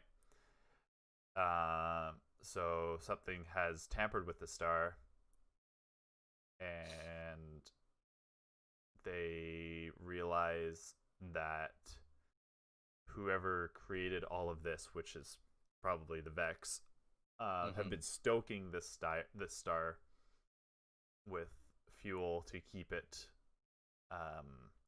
from going supernova. And the benefit of that is that they were able to extract the metals from the star. Yeah. And by feeding hydrogen and other components into the sun, they were able to use this as a forge to create metals that they needed. Yeah, for their artificial bodies. And that's us really compressing it down here. There's a lot. To read. There's a lot to read through here. So. And it's all great. Like the description of the entire thing is amazing. Mm-hmm. And which of you was it that came up with the theory that they're standing in the Black Garden? That was you both pointing up. Oh, you're pointing at Ellimist. Yeah. On my screen, you both just raised your hands. I'm like, what? Yeah. It was him. It was Ellimist, so just Or on Discord. Yeah. Him. Yeah. It's that they're probably possibly standing in the Black Garden. Because the Black Garden exists outside of time and does it exist outside of time and space? It does. It does, yeah. Okay. So then Or at least it did. Yeah. When it was tethered to Mars, it then became tethered to real space and time. Got it. Oh, Okay. interesting. But since then, that tether has been somewhat broken, so we don't know. We do have a tether to it on the moon, though, for the Garden of Through Salvation raid. Vexgate. Oh, well, the one on Mars was a Vexgate as well, wasn't it? No, that one you could just walk right in. Oh, really? I'm thinking like after we kill the Black Heart, like when the Taken King came out. Got it. There was actually a mission where you go back into the Black Garden to kill an Echo of Oryx. That's right. Yeah. And that's when it was tethered. Man, I'd forgotten. Or it was already tethered at that point. Gotcha. Okay. Got it. Cool. One thing, or not one thing. So he feels a crushing disappointment despite the awesome power on display. There was no trace of Clarity's influence here at all, except perhaps that mysterious tower. Hint, hint. If this was a Vex construct, then it was an ancient and formidable one.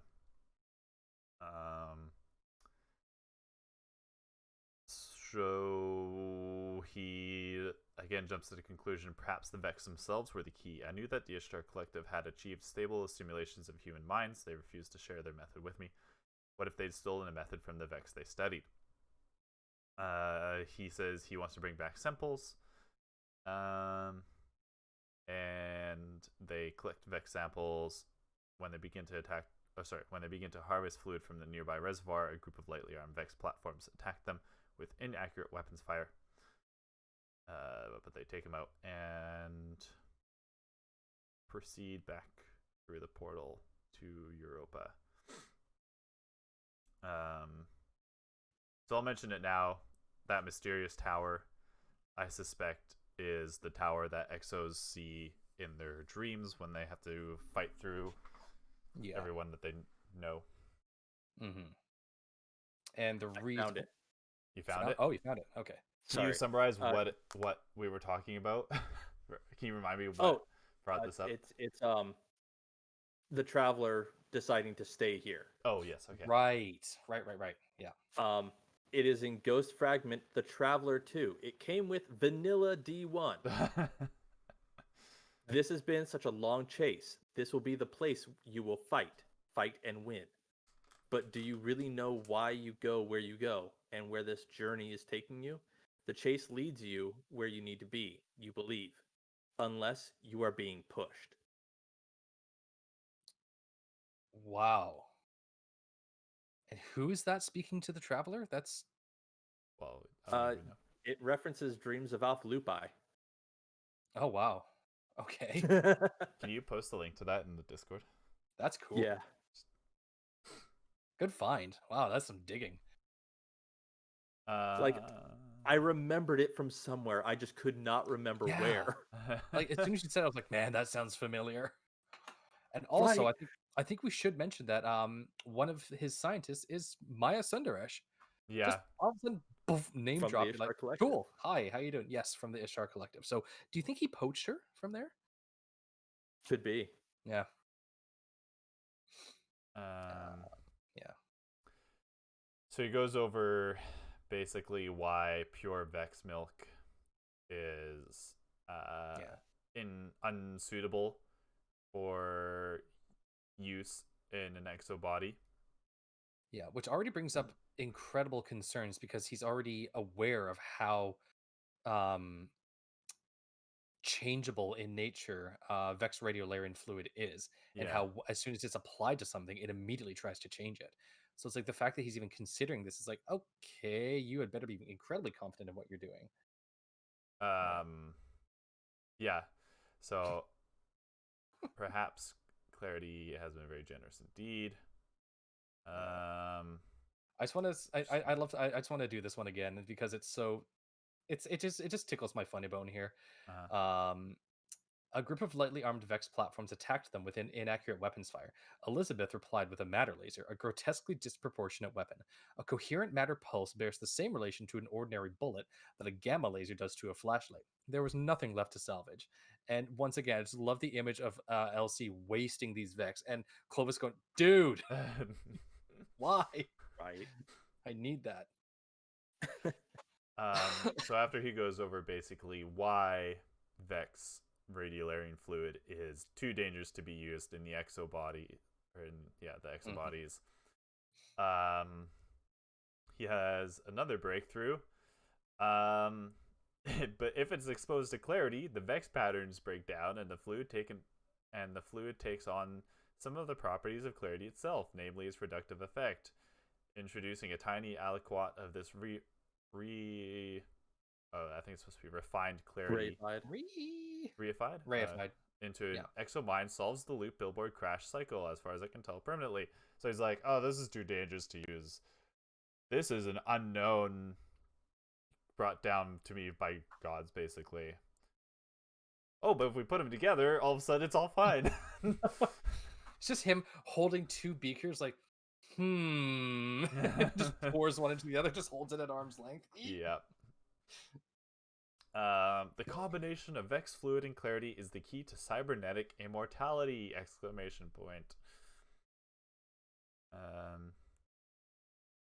So basically, the way it works is when clarity is applied to Vex mind fluid with its highly physicalized and asymbolic architecture, it creates a physicalized algorithm that can serve as a random seed for the knockouts required to sustain a viable exomind.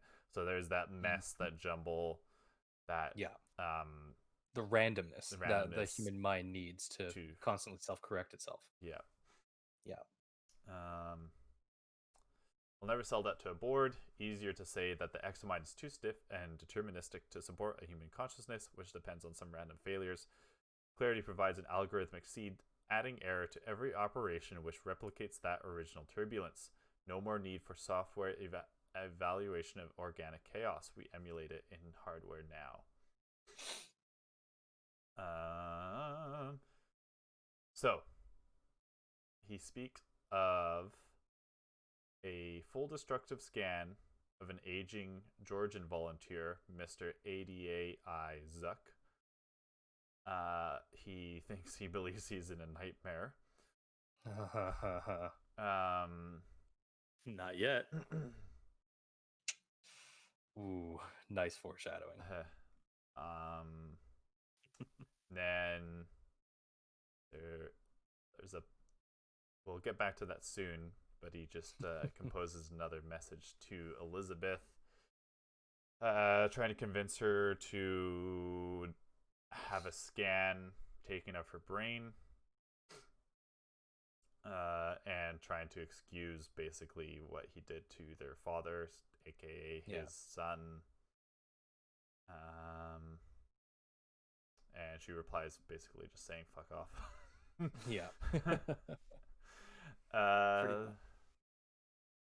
Is there anything in there that you guys want to talk about? Not particularly. No. I think we all kind of want to get to the good part. Yay! Also the new part. Holy Christ. So they are now in limited exobody production. So what they're doing is they're allowing Vex platforms to pass through the gate. Apparently intent on construction infrastructure on this side. Excuse me. They are captured, drained, and discarded. Their mind fluid goes to clarity control. The alkahest flows back. The machine of immortality has begun its slow turn. In ancient days, they believed that the source of the alkahest was the Philosopher's Stone. I have named my own source after the deepest, oldest stone. A place where the dead go to rise again. A deep stone crypt. Name drop. That gives me chills every time. I know, it's so cool. Once the exobodies are prepared, sorry. Who do I write to give props to like the team that wrote this? No kidding. Like, my God. The lore writers are amazing. It's the best that I've seen. Once the bodies are prepared, I will upload the minds from my research library. A century of volunteers waiting for reincarnation. The first generation is already coming online, but I will not be one of them. Not yet, and neither will Elizabeth. So again, just proving that he will not do to himself what he has done to his son. Yeah. Yeah. But it's all right to use others. Yeah, that's fine. Oh, of course. Yeah, there were volunteers. At least he says, I will not be one of them, not yet, and neither will Elizabeth. Although, actually, now that I read that, I read it as like he would not want Elizabeth to be one of them. But then I realized he's probably just accepting the fact that Elizabeth would not allow him to do that. No, that line right there is some foreshadowing. Which one's that? Yeah. Neither will Elizabeth. But yeah. And neither will Elizabeth. Like that's some foreshadowing. Yeah. Mm-hmm. Here again as well, he just reinstates that a true upload requires a maximum resolution subneural scan, as such a scan is invariably fatal. That means I will only get one shot. I will not take it until the exos are stable. I refuse to be an alpha tester of my own immortality.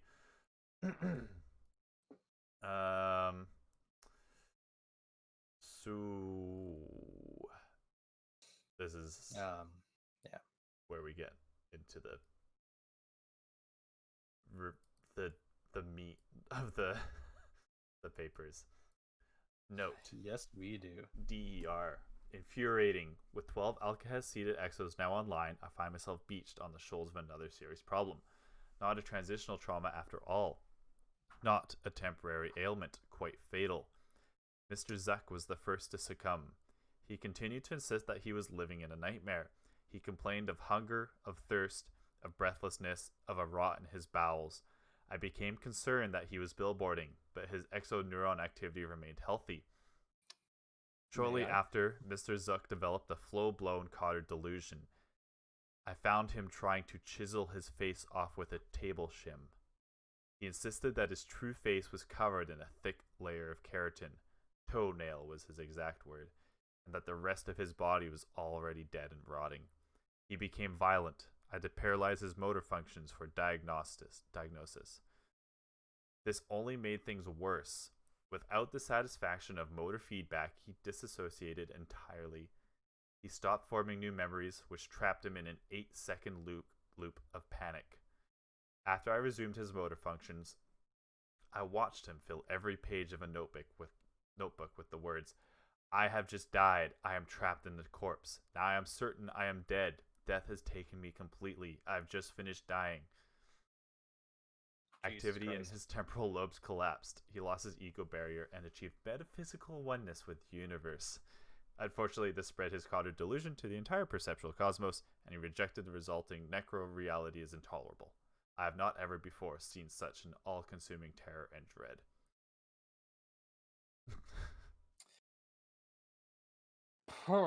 Yeah. Soon, Mr. Zuck's fear and panic were simply too much. He retreated into catatonia, then he crashed. I still have the Connect to Me scan I used to make him. That Mr. Zuck can live again, but the Zuck who evolved over the past several weeks, the Zuck I had so many enduring arguments with, is lost. Right. Whoop. So I'm a little bit confused by that part, actually. When was he having these arguments with him? Was he in an exo body for that long? Well, when was Zuck first referenced? In one of the first few pages, I think. Yeah. Was Zuck his assistant? I don't think so. Hmm. Yeah, because so again, I think that whole thing happened over the course of those several weeks. Yeah. Yeah, I think you're right, because it would have taken a while, actually. Yes, for several exo bodies to be constructed. That's a fair point. Yeah. Yeah. So yeah, it must have been over a few weeks. You're right. It doesn't really give a timeline of what happened when in his. Right. Yeah. Also, right.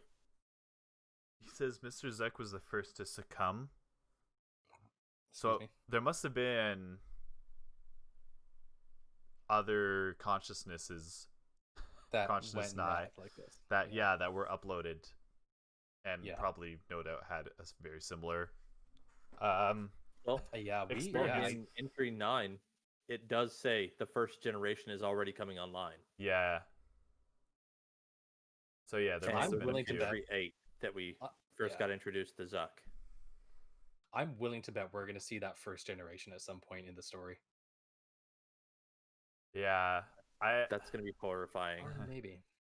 Well, I'm trying to draw parallels between Forsaken and what is possibly coming here now, because we didn't get a whole lot of in-game story about the Awoken. It was mostly in the lore. So right. Yeah. I do have to be careful with my expectations about this, because I've been playing an EXO for the past 5 years, and I'm like, it's the same character I've had since D1, so I'm incredibly excited for this. But I also don't want to overhype myself. That's the thing. Yeah.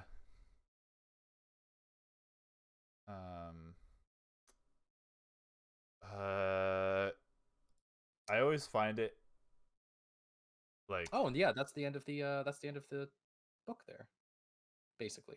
Essentially, yeah. Yeah, I'll read this quickly. That is the end of the physical book. Yeah. Mm-hmm.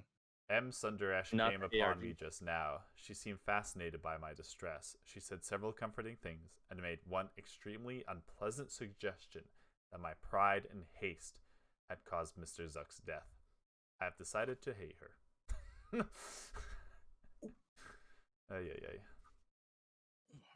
And then it mentions that a novel prawn has been detected in his body, which is basically just going to speed up the entire process of his body. Prognosis: massive sloughing / fraying of basement membranes, loss of tissue binding, inhibited durotaxis of the new cells, delamination of all body tissues into thin sheets. You will fall apart like an old book. His AI is so cold and calculating. I love it. Yeah. So here's what's happening. It's like him. It's like him. Right, I gotta use the washroom here real quick, boys. Okay. I always think it's important to point out that he says again, he still has the connect to me scan. So like, I think that means that there's still like, as best as they can be mentally. Yeah, like mentally correct people. Like obviously, like you said, Mr. Zuck believed that he was in a nightmare, so that's not ideal. But at least he doesn't think that he's dead. Well, and that might actually be like the initial scan. Yeah. Which would also be like Clovis II. Yeah. I do wonder too, or like I was thinking earlier, maybe he's trying so hard to solve this problem, and he thinks that the issue is when the consciousness is put into the body. But what if it's actually an issue that arises during the scan and upload of the consciousness? Like something just goes wrong, and then that just eventually becomes... Yeah. But then again, we have like... Now we have operational exos that, you know, they have to be reset. But once they are reset, you know, they are consciously sound, basically. Yeah. Sorry, I'm just looking something up. It's all good.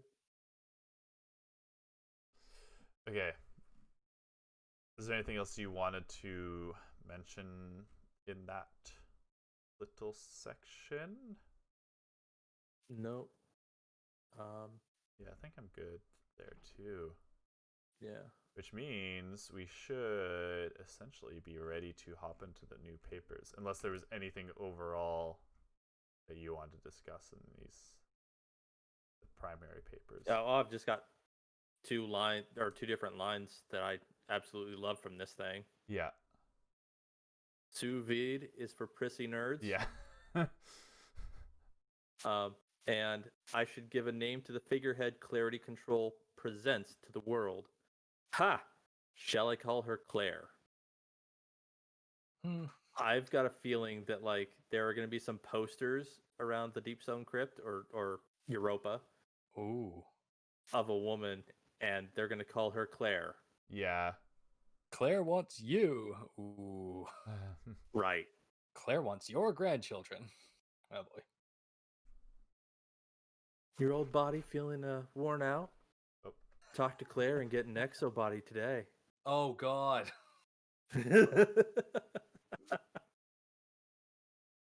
Oh, he's gone again. Cole, come back. I had a question for you. I think he's opening blinds right now.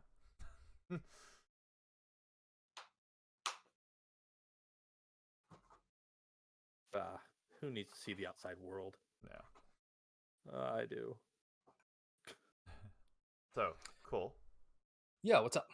Was there anything else in that section or overall? Nope. That you wanted I to am mention? good. I am satisfied with that. Oh, It's... Sorry. Sorry, what did I say? The wrong thing? No. My browser's being a pain. Yeah. You were supposed to say sous vide is for prissy nerds. Oh, you're right. Sous vide's for prissy nerds, right? My bad, guys. Didn't for read my anybody script who's properly. listening, that actually is a line from the book. Yeah. It's amazing. Yeah, and then okay. I'm just trying to speed read these next few pages that have come out. But I'm gonna start reading through, try to skip what I can, and you guys just stay on top of if I skip anything important. But I suspect I will end up reading the majority of this just because I don't know what's important and what's not.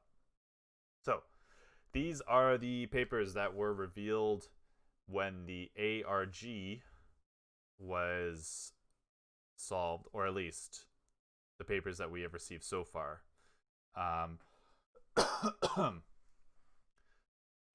Which were originally ripped out of the collector's edition. So, note, Forge Star. In an effort to keep them engaged with their new bodies and to stave off the dissociative rejection, I have assigned my exos to scout through the gateway. The Vex Statite has a surface area larger than Earth, so we have plenty of exploring to do. I cannot believe that I actually find it tiring, but the sheer scale and passivity of the Vex constructs infuriates me. So basically, he saw what happened to Mr. Zuck, and he's like, okay, well, we got to keep these exos busy to try to stave that off, so he's sending them out exploring. Until I can synthesize my own version of the mind fluid, the Vex are necessary to the work, but I find their indifference verminous. They elicit the same emotions as a fat cockroach wandering across a wall, disgust and contempt. Such a piece of shit. And I fear that if troubled, they might swarm from their hides to run across our feet. The glare of the hypergiant gives me a headache. I wonder if the Vex evolved here in the briny sea of the first planets. Due to the absence of heavy elements for stealing and the abundance of simple compounds for growth, they never developed predation. Why bother? Plenty to go around. Instead, the violent radiation of the early universe selected for an otherworldly resilience and for the ability to transmute energetic disaster into an opportunity for growth. The weak would have burned away by gamma ray bursts, and the strong would learn to harness that fire, not the oxygen fire of our own Paleolithic, but the nuclear fire of the atom. Boy, this is fucking heavy. There's a lot of words in here like self-repeating pattern, fractally self-similar, hydrogel, gamma rays. He's basically theorizing on the evolution of the Vex.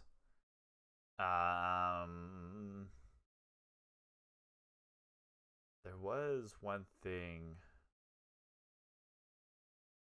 I thought I read and wanted to... No, never mind. Okay, still Vex. Oh yes, there's a lot in here. I'm reading ahead. There's an incredibly fucked up passage. Yeah. Ellimist, I think you know the one I'm talking about. I do. Wow. Until I can synthesize my own version of the mind fluid. So it seems like he has seen. It's like he's jumped and he's figured out what's going wrong with the exos, and he thinks he has a way of solving that, but it involves him synthesizing his own mind fluid. Or the mind fluid. Which must be the solution between... He must be the alkahest. Yeah. Yeah. Had I the means, speaking of Vex here, had I the means, I would wipe them all from existence. Entry 10. All 12 members of the first exo cohort are dead. The symptoms of their disassociation became extreme. One poor man developed complete echopraxia and echolalia. His empathy was so overgrown that he could not help but mimic or repeat whatever I did and said.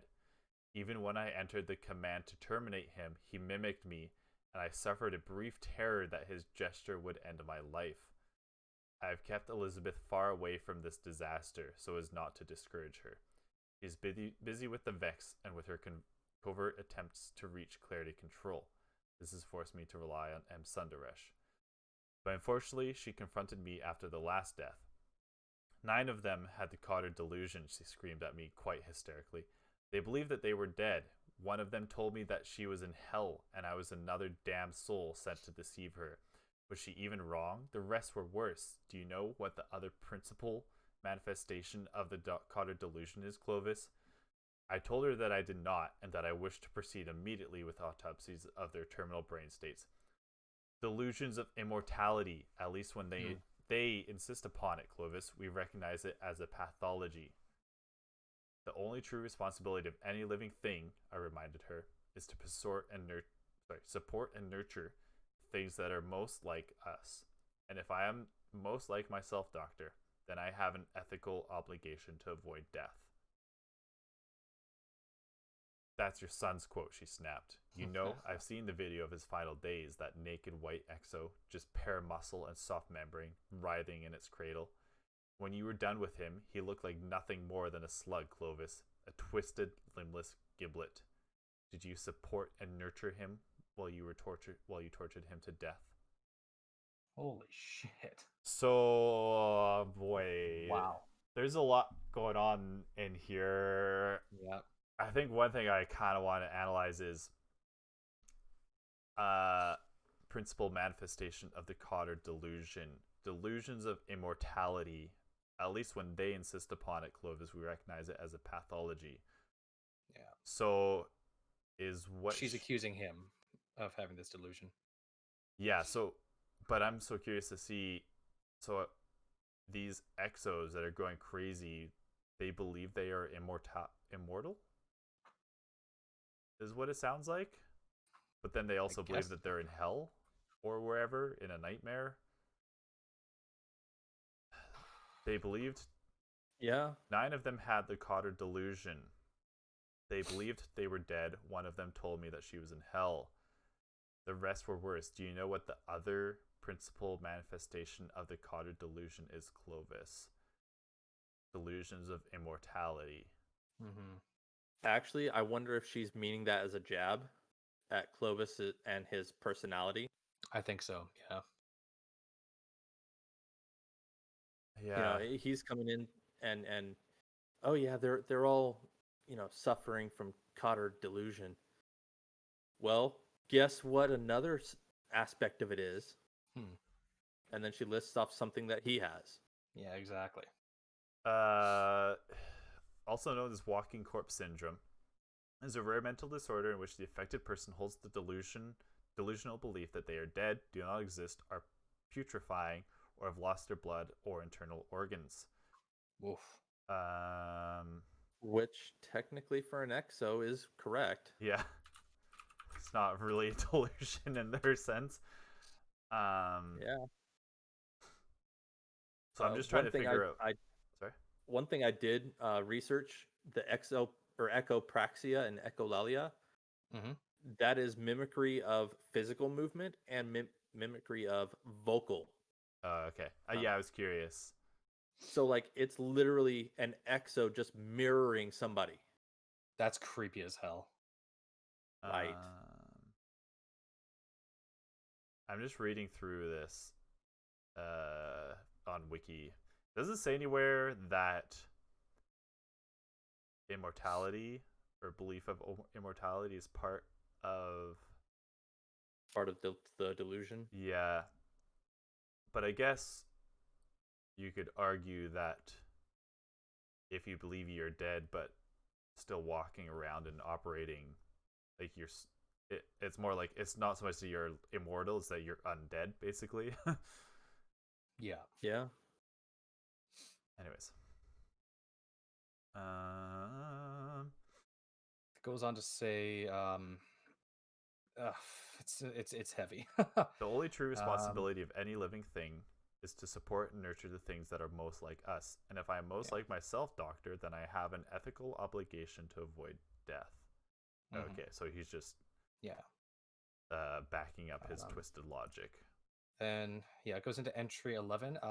Elsie believes they're infested by Vex. She's observed Vex microstructures in the ice, the European ice. Veins of altar crystals crawl towards the surface, harvesting the heavy ions of the Jovian winds, culturing their construction. So they're doing they do what the Vex do. I don't know where that is. It's entry 11. It's just below mumbling effects. Just below the warning. Yeah. I will cease to be myself placed. So is this he's talking with the Exobody project proceeding space? I believe the time approaches to decamp myself from this dying body and enter my assistant's form. But if I do, will I lose my own memories? Will I cease to be myself, replaced by faux Clovis, a mumbling facsimile? Oh my god, Elizabeth will have to go first? What a piece of shit. Yep. What a piece of shit. There it is. Don't worry, I wouldn't do anything to my son that I wouldn't do to myself. Alright, you go first. Right. Oh man. I do wonder. That's why I was like foreshadowing earlier. Yeah. I wonder if Elizabeth's belief of being infested is actually part of her degenerative disease. Did he ever say that like delusions or not like? No, I think her Elizabeth believing that paranoia is just paranoia. Like the operation as a whole is infested by the Vex. Like the Vex have come through the gate and they're not just working for us, that they're transforming Europa, very similar to how they did to Mercury and Venus. Right. And damn it. It's the Nessus. Basically, he says that somehow the Vex taint, the Vex taint has followed us home from 2082 Volantis. The initial survey team went through quarantine according to all the Ishtar protocols. The expedition frames were destroyed in situ, so in situation. Like the expedition frames that they sent over there were self-destructed when they didn't need them, so that they didn't bring any contamination back through the gate. The only possible vectors are my own exos. Yeah. It's the Vex resilience that lets them spread. Their immunity to the most dramatic subversions means that they last long enough to build up a dose of more subtle and insidious infiltrators. Yeah. He's saying that the Vex are just curious, but, he demands purity for the receptacle of his own soul. Like, God damn it. Which, I mean, fair enough. I think they may be correct, but this also reads very similar to the journals around the K1 artifact, where everybody's like going fucking crazy. Yeah. So I wonder if that might be part of it. Here we go. Okay.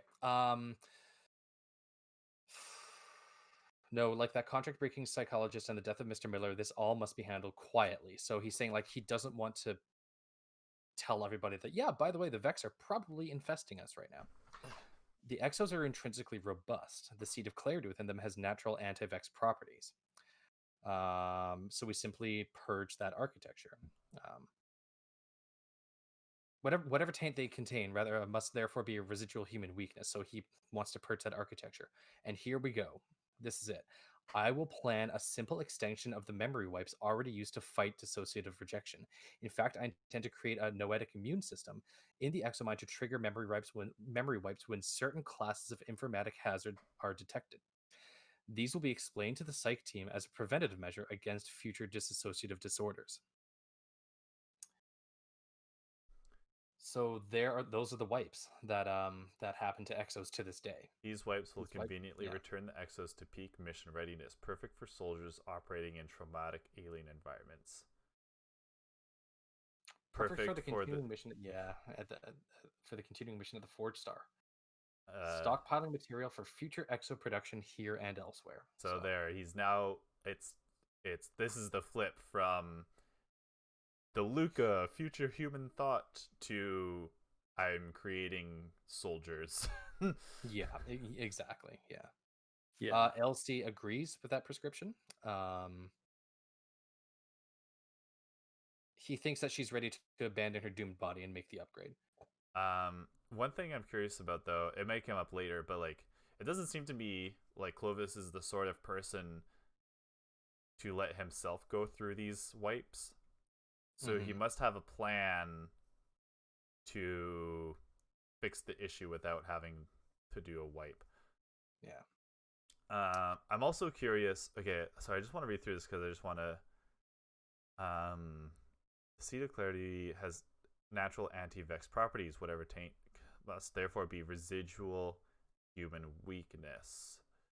Resident in their legacy architecture, so we will simply purge that architecture.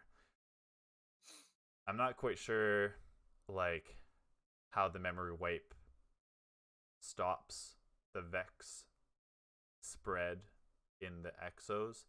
And honestly, I'm not even sure, like, it doesn't really go into, like, detail of, like, what the Vex spread in the exo is like how it's affecting these exos. Right. It must be, like, in the actual, like, because there's no human part in the exo body. So it must actually be in the consciousness. The Vex is somewhat affecting the consciousness of the human. I think that's what it is. Like the Vex, they affect biological matter as opposed to. But there's no biological matter in the exo mind. Well, he did recreate the mind fluid, so maybe that was enough of an avenue for the radiolarian fluid to actually. I'm not sure, honestly, but he wants to figure out how to solve his own infection. And in here he says he suspects Vex influence on the protein folding. So, yeah. So he's been haunted for some time by suspicion that M. Sundaresh is not who she seems. He doesn't have any record of hiring her. He does not remember bringing her onto his team. But he recognized the name from the Ishtar Collective. Exactly, yeah. Fact. Yeah. Nor does Elizabeth recall an M. Sundaresh from our expedition group. Man, I don't even know if I can talk about this right now because I'm digesting this. Yeah, it is true. In the previous papers, like, she just only shows up. that was the thing as well. She's like, also, yeah, all of a sudden Maya's there. Yeah. So what does that mean? Boy, there's a lot here. I'm still keep going back to I'm just so curious as to how the Vex are affecting the exos, because there's no biological there's no biological anything in the exo mind. It's Vex fluid and clarity. So I think they might get into that in game. Like, that might be another big why or how question. Yeah, so it's interesting. It seems like the Vex are able to affect, like, human consciousness just straight up, like, without even affecting any biological part of us. And so that's why he has to do the wipe, is because it undoes the effects of the, like, it just resets the whatever. Like, if it was a file that's been corrupted by the Vex, basically it resets. Here we go. So okay, so they, sorry. I was gonna say neither him or Elsie can remember M. Sundaresh being from their expedition group. Yeah. From that first pass. And who else could she be? A Vex infection? It's unthinkable. The Vex cannot generate conscious persons, but they can emulate human minds they encounter, and perhaps even use them as tools, infiltrators, carriers. Oh. Ellimist, I think this is, you might know where they're going with this. Yeah. Also a little bit because I read ahead and oh god. It's yeah, I don't know if I want to talk about it, but I just don't know if I can right now. This is just crazy. So yeah. How about this? I cannot trust myself with this filth in me. I am compromised. Yeah. I'll continue to read through this. Man, it's hard. You're right. I almost wonder if we need to do a part 2 to this. I think we might as well. Yeah. Ellimist, Okay. what do you think here? We've kept you for 2 hours and 15 minutes so far. So honestly, I would be good to come back and do a part 2 for this. Hey, awesome. All right. Yeah, this is I think good. we should I think we should wrap it there, but we'll leave it with that there, guys, that the Vex can emulate human minds that they encounter. Now think back to anybody who's listening to this. This has been if they're talking about Maya Sundaresh and the Vex can emulate human minds that they encounter, you guys can make that connection. And I can't. Can you explain it to me? all I'll say is this: is that during the Golden Age, there was a team of 4. It was Maya Sundaresh, Dwayne McNead, Kioma, and who's the 4th one? Oh crap! I talked about this in my episode. Whenever I read his stuff, I think he's speaking with a Texan drawl. Yeah. I can't remember his name, but there's a team of 4 of the Ishtar Collective that they had captured a Vex mind on Venus, and they found out that this Vex mind was simulating them, and they thought, oh shit, what if us, like speaking right now, our simulations as well? How can we prove this? And so they created 227 copies of themselves and sent them into this Vex mind to try and what was it? What was their purpose for that again? Just to explore. Yeah, and find a way home. And find a way home, yeah. And inside of this Vex mind, which was connected to the Vault of Glass, they found Pradith, who, and through the help of these 200, I'm getting chills right now. This is awesome. Dr. Shim, that was it. And through the help of these 227 versions of the Ishtar Collective team, they apparently broke they apparently broke Pradith out.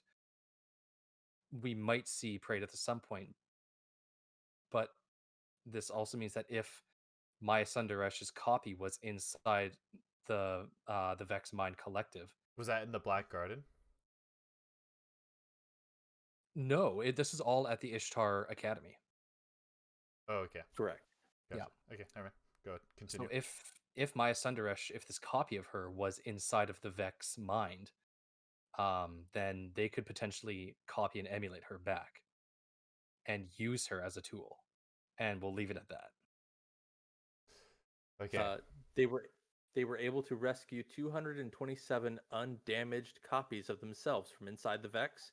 That's what it was. All copies voted to become explorers in the Vex Information Network. Right. Yeah, that's what it was. Yeah, it was a unanimous decision. I remember that.